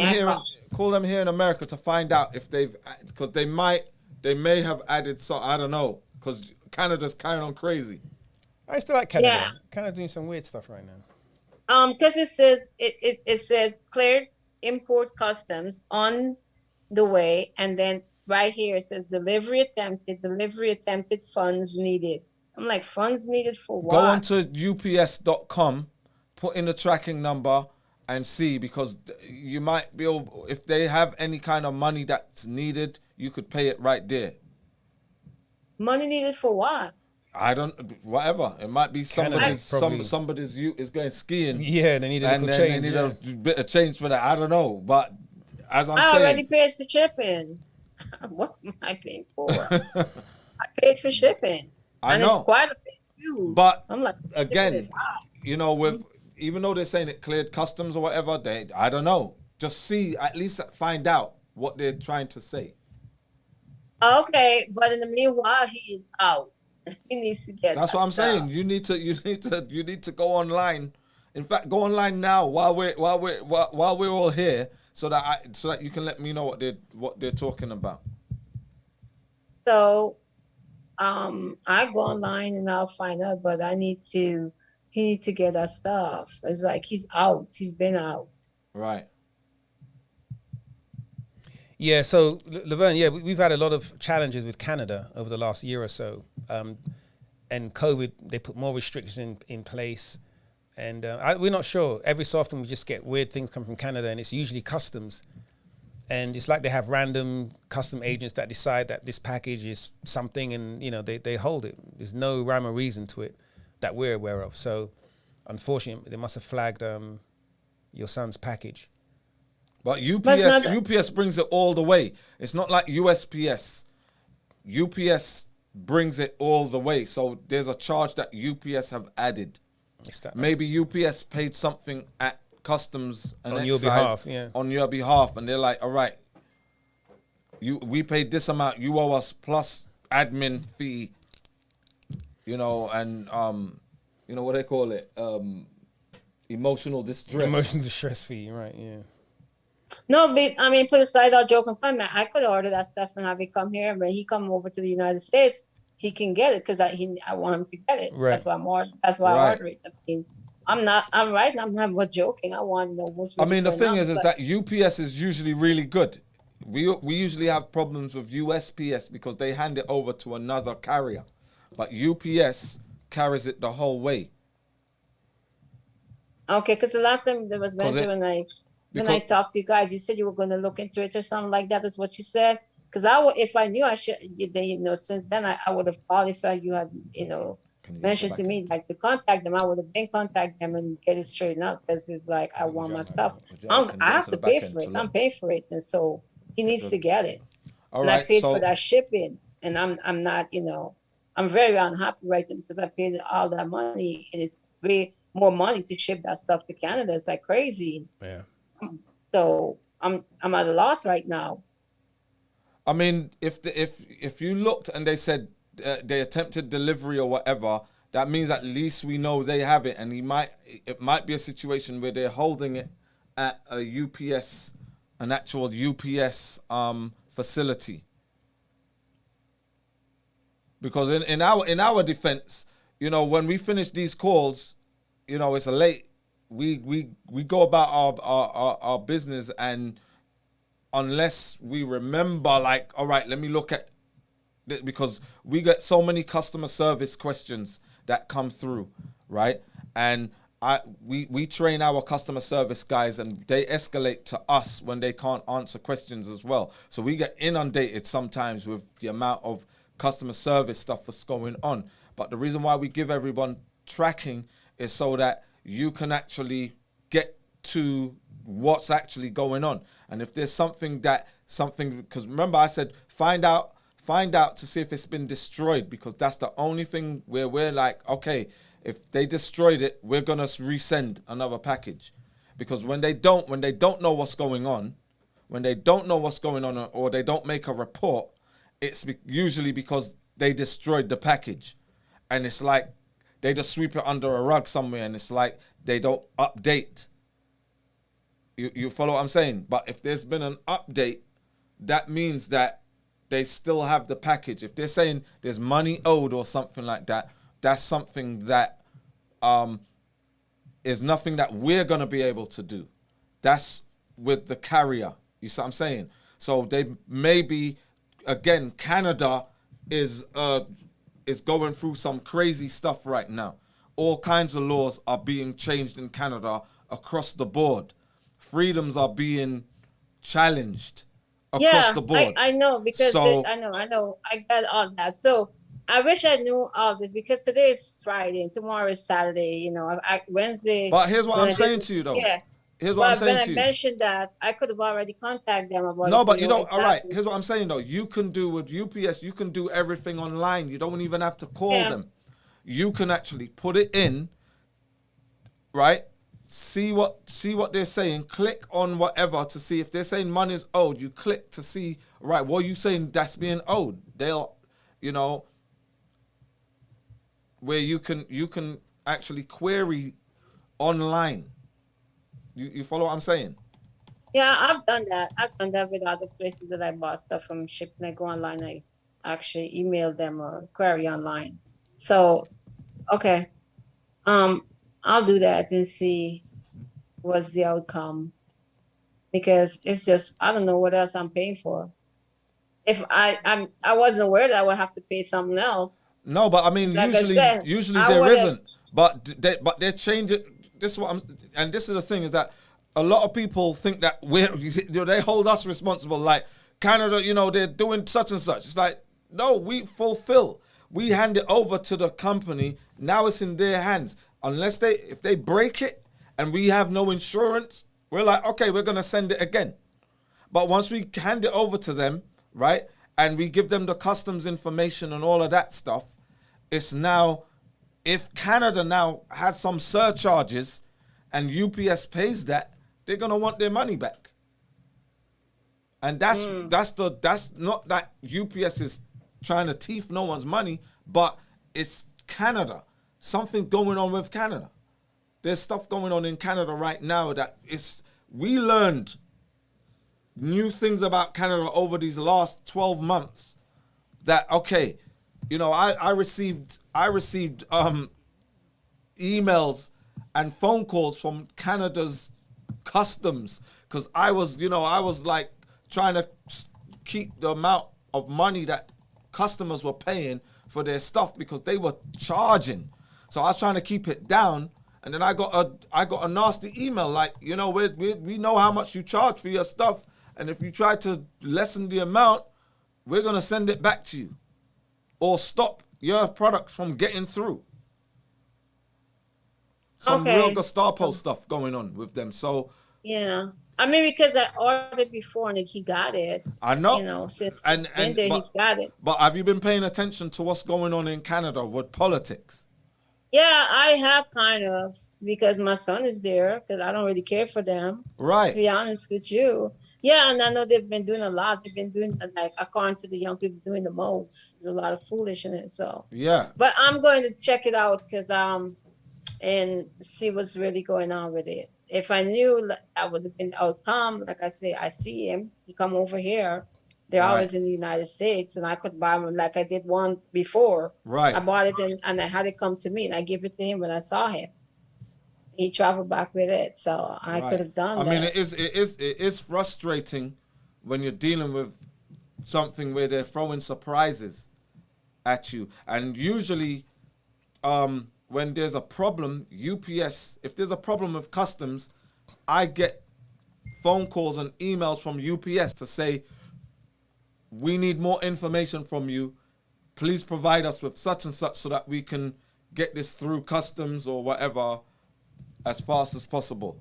You know, so UPS is really good, which is why we use them. They're usually really good. So even with what's going on right now, at least they've said, all right, attempted delivery. They may not have attempted delivery. Maybe they're charging because they got to go back out. I don't know what their policy is in Canada. They may be because they tried to deliver and they didn't. That they're charging for to attempt delivery. Okay, I'll look into it. I don't want to take up the rest of your time discussing this because I know the young lady have a question, and my brother's on here. He has a question, and I guess I was going to ask the question because I didn't see him raising his hand. So he has the question though that he want to ask in regards to a sharp pain he's been experiencing in his arm. He says it's like from his shoulders, it's just like shooting down all the way to his fingers. So he went to the doctor. Is Floyd your brother? Yes, he is. All right, Floyd, what you doing? Because here's what we don't do, Floyd. We cannot tell somebody who has a pain what's going on. No, he went to the doctor, Dr. Amsu. He went to them. They diagnose whatever, and they give him some medication. Yeah, he's aware of that. Okay. All right. So that's what I'm like. He was on. I don't know. All right. Floyd, you want to explain? Here he is, Floyd. Yes. Thank you. You're still on mute, Floyd. You hear me? Oh yeah. You can hear me now. Yes. Okay. Oh yeah. So how you guys doing, motherfucker? Everybody online, thank. We're doing good. We're doing great, good. Floyd. How you doing? How you doing? Yeah. This pain is from in the right shoulder. It radiates all the way down, and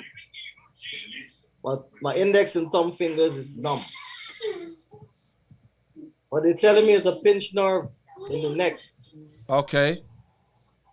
So they give me some exercise, and they also give me some I think this is Malaxicam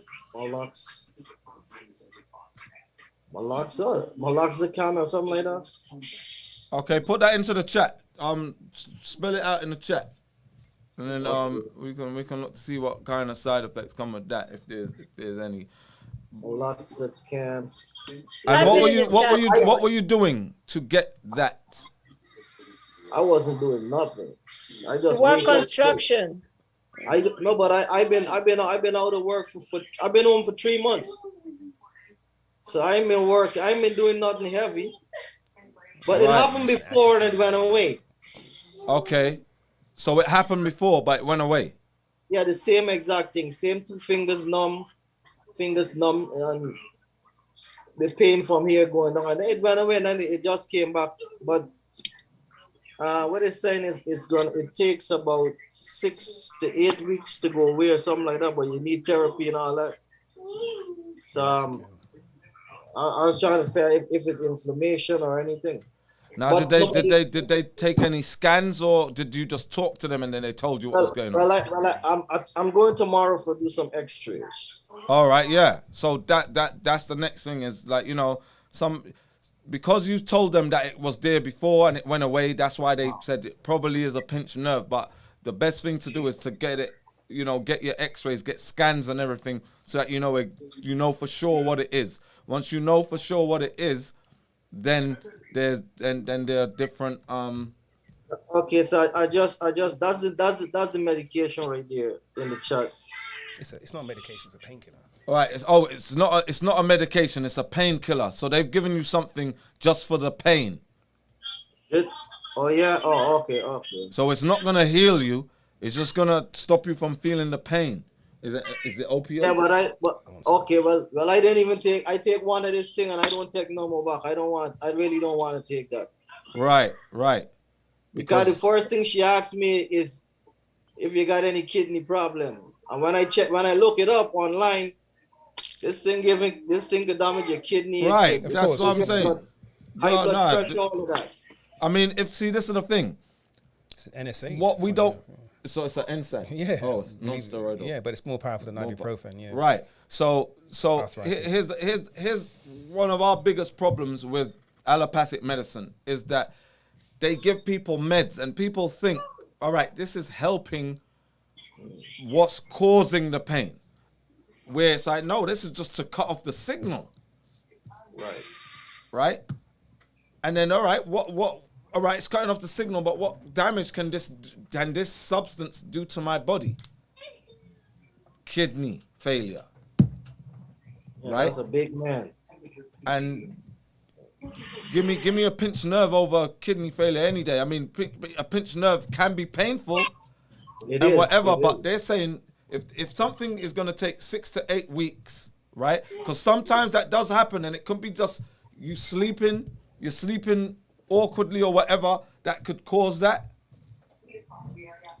And I wanna believe that's the only thing that probably could have triggered it. Right, but when you get your scan, you'll know for sure what it is. And if it is a pinched nerve, that's something that it could be, is that you slept awkwardly. You know, and that was the result. And the last time you did that was the result. Well, yeah. You know, so right. and it's better to take the pain and to don't take it than to take blatant. Yeah, definitely. I with this. All right, they're big. I know a kidney problem is big. I ain't in none of that. Right. Exactly. Have you seen a chiropractor? Just out of interest. No, not yet. The physical therapy therapist they sent me to they scheduled me for the 17th. Not the 17th, the 7th. 7th, yeah, that's in a couple of days. I'm going on in about 3 days. Right. So the thing about physiotherapy is just that it's physical, right? So they're saying, look, you've got this pain. They haven't really pinpointed what it is.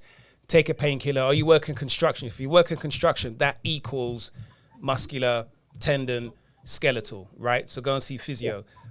But the situation, as Dr. Ansu was saying, could be from internal, kidney, liver, circulatory, right? And so you need more than one opinion on that. And the reason I say go see a chiropractor, because chiropractor will actually, they're more holistic.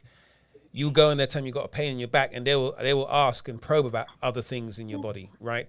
But he's getting X-ray, so understood. So he can see if it is a pinched nerve, because if it is a pinched nerve, then it's a pinched nerve. Pinched nerve is pinched nerve, right? By all means. But so I'm saying if it's circulatory, the X-ray is not going to find it. Right, but here's what I'm saying: is that once he does that, he can eliminate that from his inquiry. That for sure. From the equation, you know. But if it's something that can recur, without being a pinched nerve, and it's something that may be an indication of a more severe situation, that pain you're feeling is something else. Well, definitely when I turn my neck like this, I could literally feel it. I could feel it pulling. Okay. Right? I strongly believe it is a pinched nerve. Right. Because I did some research on it last night. And they say it occurs from swelling of the muscle tissues or your bone and that's if that do occur, and it could come from inflammation, I guess. Right. And this is the thing is right now, the only thing that can happen right now is pure speculation, because we absolutely don't know what it is. You see what I'm saying? Yeah, you're right. So I'll just go. Let me just go ahead and get the X-ray done and let them do their research and see what it is, and then I'll get back. I'll get back to you when they come up with the final. Tell me what it is. All right. you want to give, and then we see if you could do something. You got something that could counteract it. Right. Okay. No worries. All right. Good All right, enough. Floyd. All right, Floyd. Take care. Respect, bro. Nice one. Take care, boy. All right, we got some other question. Before we get to back to Christine, there was a question in from the YouTube, which may be our first question in YouTube, funny enough, from Lola Moses. I'm not sure if Lola, if you're still on the YouTube, asking what, excuse me, what tips do you have to get you prepared for the Detox 14? And it's a question we get, quite commonly. What tips do you have to prepare? I'll let you answer that. For the Detox 14. Well, I was going to let you answer, but I mean, nothing is the real answer. The beautiful thing about it is that, remember, that it's a detraction from what you've been doing probably for years, right? And cold turkey is a part of the detox, right? Now, some people know for a fact that they are heavy eaters, heavy drinkers, they smoke a lot, they have a lot of vices, and they know if you ask them how many meals they eat a day, they know that they're putting their body through a lot of stress. Now, people like that, we can say, okay, look, yeah, before you do the detox, you could probably start cutting down, right, to maybe reduce some of the dependencies you have on those foods for a week or so. Just try and cut back so that when you do go into the detox, it's not a complete cascade or avalanche of changes for your body. If you are quote unquote fairly normal, yes, you may eat 3 meals a day and be on a standard American diet, but you don't feel that you're necessarily bombarding yourself with food, alcohol, drinks, and drugs, then pick a date and just start. Pick a Monday or a weekend day. But what we do recommend to everyone is, don't try and do a sabbatical or something. Don't take time off to go and do the detox. Do it during your normal working routine. Don't take a vacation, because that routine, and keep exercising doing that routine. If you walk, go for your walks. If you run. If you lift weights. Do everything you normally do. Just substitute those meals, take the supplements, and drink the waters for that period. If you take time off, you're just going to be sitting down thinking about food. And people typically fail when they, focus too much on the fact that they're doing a detox. So the honest answer to the question is, one should know yourself. If you know that you're a bad eater and you're constantly snacking, then try and cut down on those things so that when you do start your detox, it won't be such a shock to the cult, to your system. Otherwise, there is no real prep. Dr. Amsi, what do you think? That's exactly right. So Lola, go ahead and start. And if you're looking for people to do it with, download the app, the Great Black Detox app. It's available on Android or on iOS for Apple. And there's always people just starting. We've got people here on day 5. I know there's some on day 1, day 2, people on day 12. There's always support groups on the app that you can, sort of align yourselves with, and you get a lot of good advice. And of course, you can join the Wednesday and Friday calls as you're on right now. So yeah, just go ahead and jump in. Now, if you know you have a particular condition and you're concerned about that, drop us a note and let us know about that. And we can probably give you some advice as to what to do in terms of detox around that. But otherwise, nope, just jump in. Okay, so moving on. Christine, back to you. I'm back, sorry. First, don't apologize. What am I going to expect from the fibroid detox physically? That's my first question. I want to be prepared if I'm to expect anything.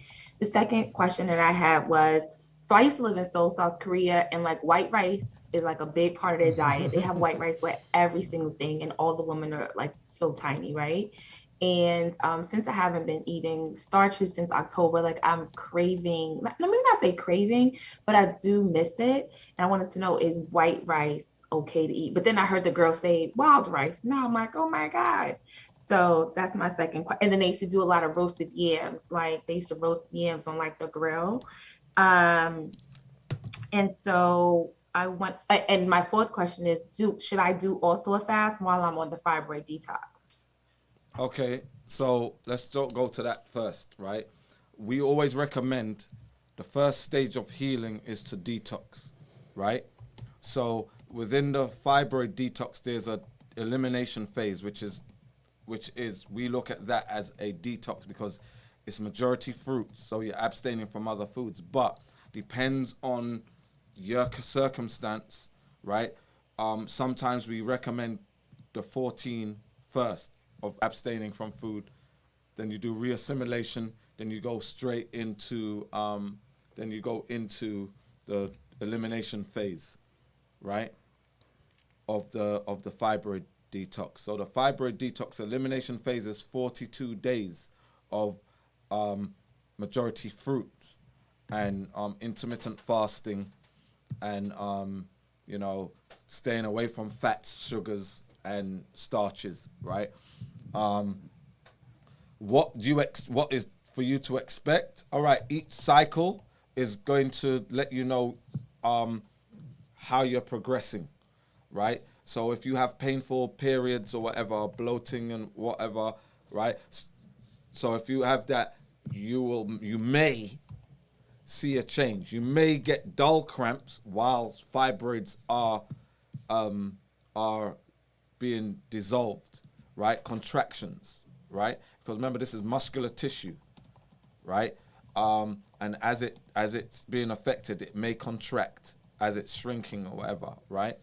You may see clots in your menses. You may have see clots between menses. Depends on, you know, when those fibroids are being eliminated. You will get those clots, and they'll be fleshy, right? It may create a heavier cycle because you know, muscle dissolves back into blood. So you may see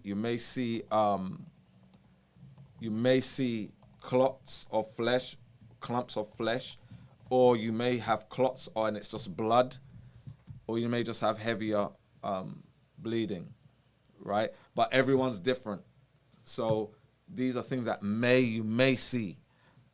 So in this book, the Got Fibroids, Fibroid Elimination Bible, it does give you somewhat of outcomes or what you may experience during the time. Okay. And there was something else you were asking about the wild rice. All right, yeah, white rice. White rice. Mm-hmm. All right, so we have a different physiology, a different anatomy, right? And different metabolism to Asians, right? So they're eating in their country, right? In their environment, part of their culture where they have white rice and they have these yams, and it works for them. But there's a difference when you start dealing when we start eating that stuff, right? Is it good for our physiology, right? No, it's not, right? We metabolize differently to them. So how those chemicals are utilized within our system is different, and it may be adverse. We require, as black people, we require the highest quality everything. When it comes to nutrition, we require highest quality, right? So what we need is good for everybody, but what's good for others may not be good for us. But white rice, no, definitely no. White rice is terrible for us, right? Wild rice is good. So just look at wild rice. And wild rice is actually grown here in the United States, in Minnesota and Oregon. Square states, yeah. Yeah, the square states. Thank you, Christine. Speak to you soon. Okay, guys, we're actually over time, but I want us to try and run through these last questions if we can. Paulina, I know you had a question in the chat. Are you there?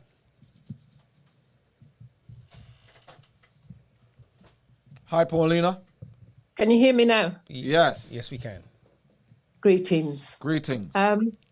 What it is, I know you've been over this talk already, but what it was, I was diagnosed with fibroids 6 years ago. And when I went to Tanzania last year, they diagnosed me with a cyst on my ovaries. Right. And the doctor said, she's not operating because it's only small and it should disappear. The fibroids, they checked that and it's still the same size from 6 years ago. It hasn't changed.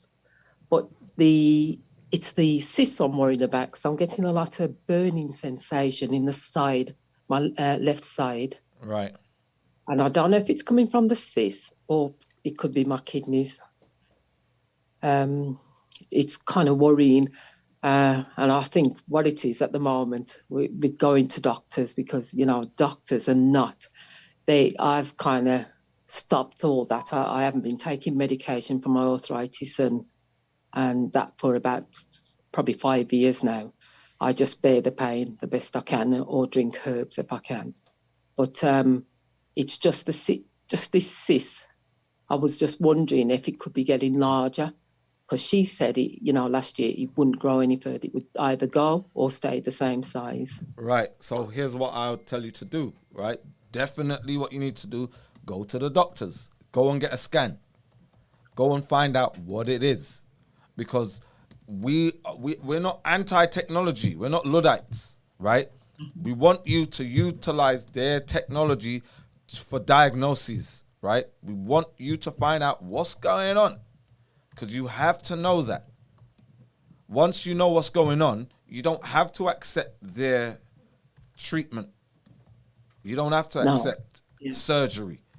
You don't have to accept anything they've got to offer you. But what you can do is hear the diagnosis. And you could even get second opinion if you don't like what they say, whatever. But find out what it is. If it is the cyst, or if it's something else. Now, you know, the first thing you spoke about was fibroids. Then you said cysts, right? Now, cysts come and go with women. Yes, that's true. So during the luteinizing phase of the menstrual cycle, there are, you know, it is common that small cysts will form and they disappear on their own, right? Yes. But find out if it is the cyst, because it could be something else. Then you said arthritis. So you have an autoimmune disease, right? Yeah. Right. Yeah. That I went and I did the stupidest thing with my right one, and I went and had the operation, the you know, the metal they put in and that. But the second one, they said they want to, the left one, they said they want to do that one as well. And I said, no. Wait, back up a second, Paulina. Wait. What are you talking about? You had which what, your ovaries? No, sorry. My hip. I had surgery on my hip, and new hip. And that I wish I never did. So with the and you had surgery one, due to the arthritis. It went to what's the worst one? It went to from arthritis to my brain's got a gone brain. You know, the worst one when it goes from arthritis to the other one. Lupus. No, it's still a joint problem, but there's no fluid around the joint again in the hip. It's all gone. And it got so bad, I was crawling around. I couldn't literally walk properly. And I had to crawl up the stairs and everything in pain. So they gave me a new hip. But now they want to do the left. And I said no, because I'm coping with it the best I can, the pain. As I told you, I don't take those painkillers no more, because 10 years of painkillers, all it did was caused vitamin B12 deficiency. Right. So is it rheumatoid arthritis? Is it osteoarthritis? Osteo. Right. Okay. That's the one I'm trying to remember. Osteo. All right. And this is just indicative of, you know, the inflammation that's going on in your body, right? Yes. So because of that, this is why you need to rule out the cyst, because it could be anything. You know, again, and you know, you have a pain and you know, all right, somebody told me about a cyst. You know, I went and saw people in Tanzania and they said they found a cyst, but the cyst wasn't painful. They said it may go away. So it may be that your hunch might be correct, but just in case it isn't, find out what it is. Yeah. You know, I'll make the appointment. I'll make the appointment. Right, make the appointment. Now, find out what they say it is, and then once you know exactly what it is, then we can start putting together a protocol that's suitable for you. All right? Yeah. Okay. Thanks very much. All right, you're welcome. Thank you, Paulina. Okay. Welcome. Thank you. Bye. Courtney had her hand up, but she dropped. Courtney, if you still have your hand up, get back to us. But Michelle. How do you put your hand in? Yes, good night. I just want to know what Dr. Amsu's shirt says and what it means. I was put it in the chat and ignored it. Oh, what's on my hoodie? Yes. All right, so Extractor Depot. So we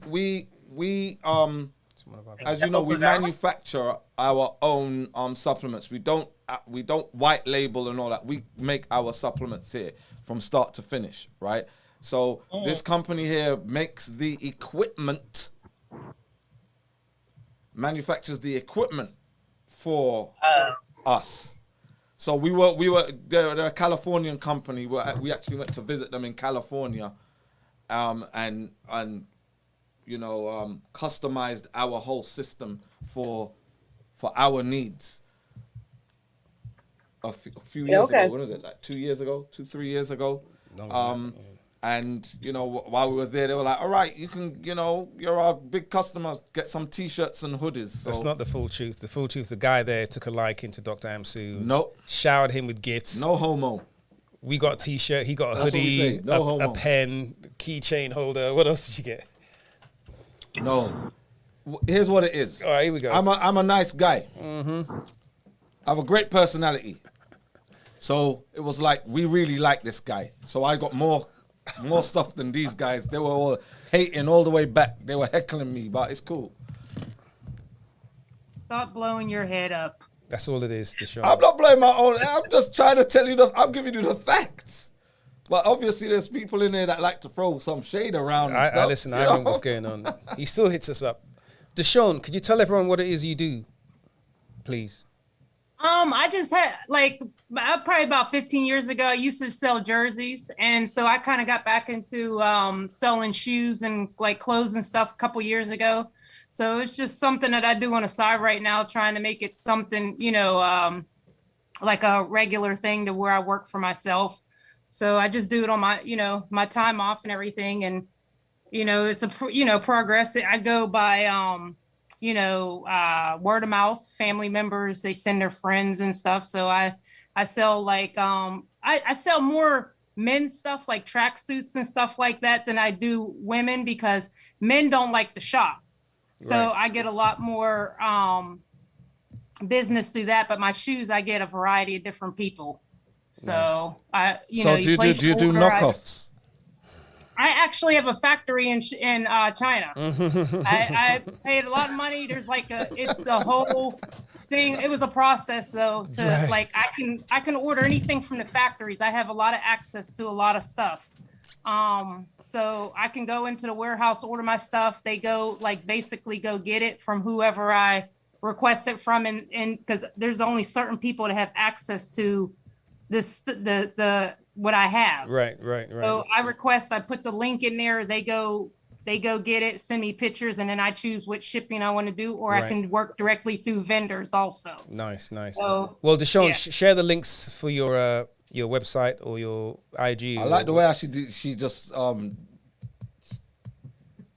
of avoided the question about the knockoffs. Well, that's good. That's good. That was a political answer. No, it's considered a UA because I am not allowed to distribute. You know what I mean? I'm not allowed to sell it myself. I don't have I'm not Dick's. I'm not champion, champs or whatever. So they consider a UA. So basically what it is they make 50,000 items or whatever. A company needs 30,000. So what they do is they go through the quality check. When they hit that amount, the other ones don't get checked. You know, so what happens is they're left out there and they still have to be sold, but people don't realize that. Yeah. Oh, so it's basically back of a lorry. Because I'm telling you, if you go to an outlet store, right, and you look at some of the shoes, you think that you're getting something that you're getting in a Nike store, and it may be something you sit here and say, oh, this is a piece of crap or whatever, but you don't realize it because you're going to a store. But when you get it from somebody too, you're like, oh, you got a knockoff. But no, it's the same process. The same thing, right? It's the same thing, right? Mm-hmm. So that's why we say back of a lorry. It's basically, you know, it's legit, but it didn't come from Harrods. It came from it didn't get the quality check, but like the stuff that I get, I've never seen any problems with anything that I've had, you know. So it's, you know. Well, Deshaun, we believe you. So I'm an Adidas guy. So you know, I'm interested in if you got the Adidas stuff. I know. Well, I sent him the tracksuit pictures the other day that I got received. So Deshaun, so for everyone on the call, it's my birthday tomorrow. So Deshaun, share the link. I wear medium in the tracksuits. Mine too. It's your birthday tomorrow as well? What's that? Tanya, it's your birthday tomorrow? February 9th. Oh, no, I'm the 5th. The real tomorrow. 5th. That's my brother's. Okay, my brother. Is it really? Well, happy birthday. Happy pre-birthday. So yeah, Deshaun's going to share the link. I wear medium in tracksuits, 11.5 or 11 in US sneakers. If anyone's, you know, I don't mind Adidas. I'll suffer Adidas. No, we do a lot of Adidas and Nike. But anyway, Deshaun, share your links. Everyone can see. If you got husbands, fathers, sons, anybody's birthday coming up. And I got it. She messaged us. I got colognes and perfumes and stuff on hand also, because most of the shoes and stuff I order by request. There you go. Okay. Well, Deshaun, share your stuff in the chat, and everyone can copy it down, and they can go and look at the stuff you get. Awesome. Thank you. All right, folks, listen, we've gone over again, man, but it's been a great conversation yet again. Thanks to everyone that participated, all the questions on the IG, from the YouTube, in the Zoom, of course. It's always a pleasure. Congratulations to everyone that's in their detox. Stick with it. Courtney, Jess, the whole team up there in Jersey. You're halfway there. This time next week, you'll be celebrating and getting another badge in the app. If you've done the Detox 14 and you haven't got your badge, again, message us in the app. Next week, Wednesday, we're planning on having a section or a segment, at least, talking about mental health, talking about the effects and so on and so forth. I know there are a number of people on the call right now that have some experience and some knowledge you can share. So we'll have that as well. I'm looking forward to that. Remember, March the 6th, we're having the Great Black Endo Summit. It's going to be on a Sunday, 3 p.m. Eastern. And we're going to have a number of experts in the world of endo. Also, a lot of people have endo, also have PCOS and fibroids as well. So there's going to be a lot of cross-informational discussion around that as well. So make sure you come to that. You do have to register for that. I'm going to send out the registration, the video, put it on my IG. Yeah, and, we did a cool informational video on endometriosis as well. Oh yeah. Also, no, Ruth, leave it. Right. Also, somebody else has what? got their hand. No, that's Michelle. She's already asked the already. Oh, sorry. No, it's okay. It's all right, Michelle. We already knew that. Ruth's just trying it. Yeah, Ruth just did her usual at the end, her cowley flex right at the end. But yes, we are doing our February. It's Black History Month here in the United States. It's also the month of love because of Valentine's Day. If people who are single can feel really depressed, but we love you. So we're doing our sale for February, which will go through the month of February, because we love you all so much. And it's a nice, what is it? What's the discount? 28%. 28% through to the end of Feb. So spread the word. And the code is Black Love. Black Love. Big Black. All right, folks. It's been a pleasure. Still Expo to prepare. Say again, Michelle. Do you all have a flyer or some kind of informational or promotional material that we can share about the Endo Expo? Yes, it's gonna be on. I'm gonna put it out on IG. Okay, I'm not on social media, so y'all need to check. Y'all need to put it on the app. You're telling us to get on the app, and then you put all the stuff on your IG. I'm gonna put on the app, Michelle, and we're gonna send the email out as well. You get our emails, right? I do. Yeah. Well, so we're gonna email it out, and we'll put it on the app and social media as well. So you should get that definitely. Okay, and also let people know as early as possible about the mental health one once that's confirmed. Absolutely, I'll send a message out, put that on the app as well. Awesome. All right, guys. Sending love as always. Have a great weekend. Happy healing. Happy detoxing. We'll see you guys next week. Take care. Peace out. Peace. Happy birthday, Mr. Bray. Yeah, happy birthday. Feliz cumpleaños.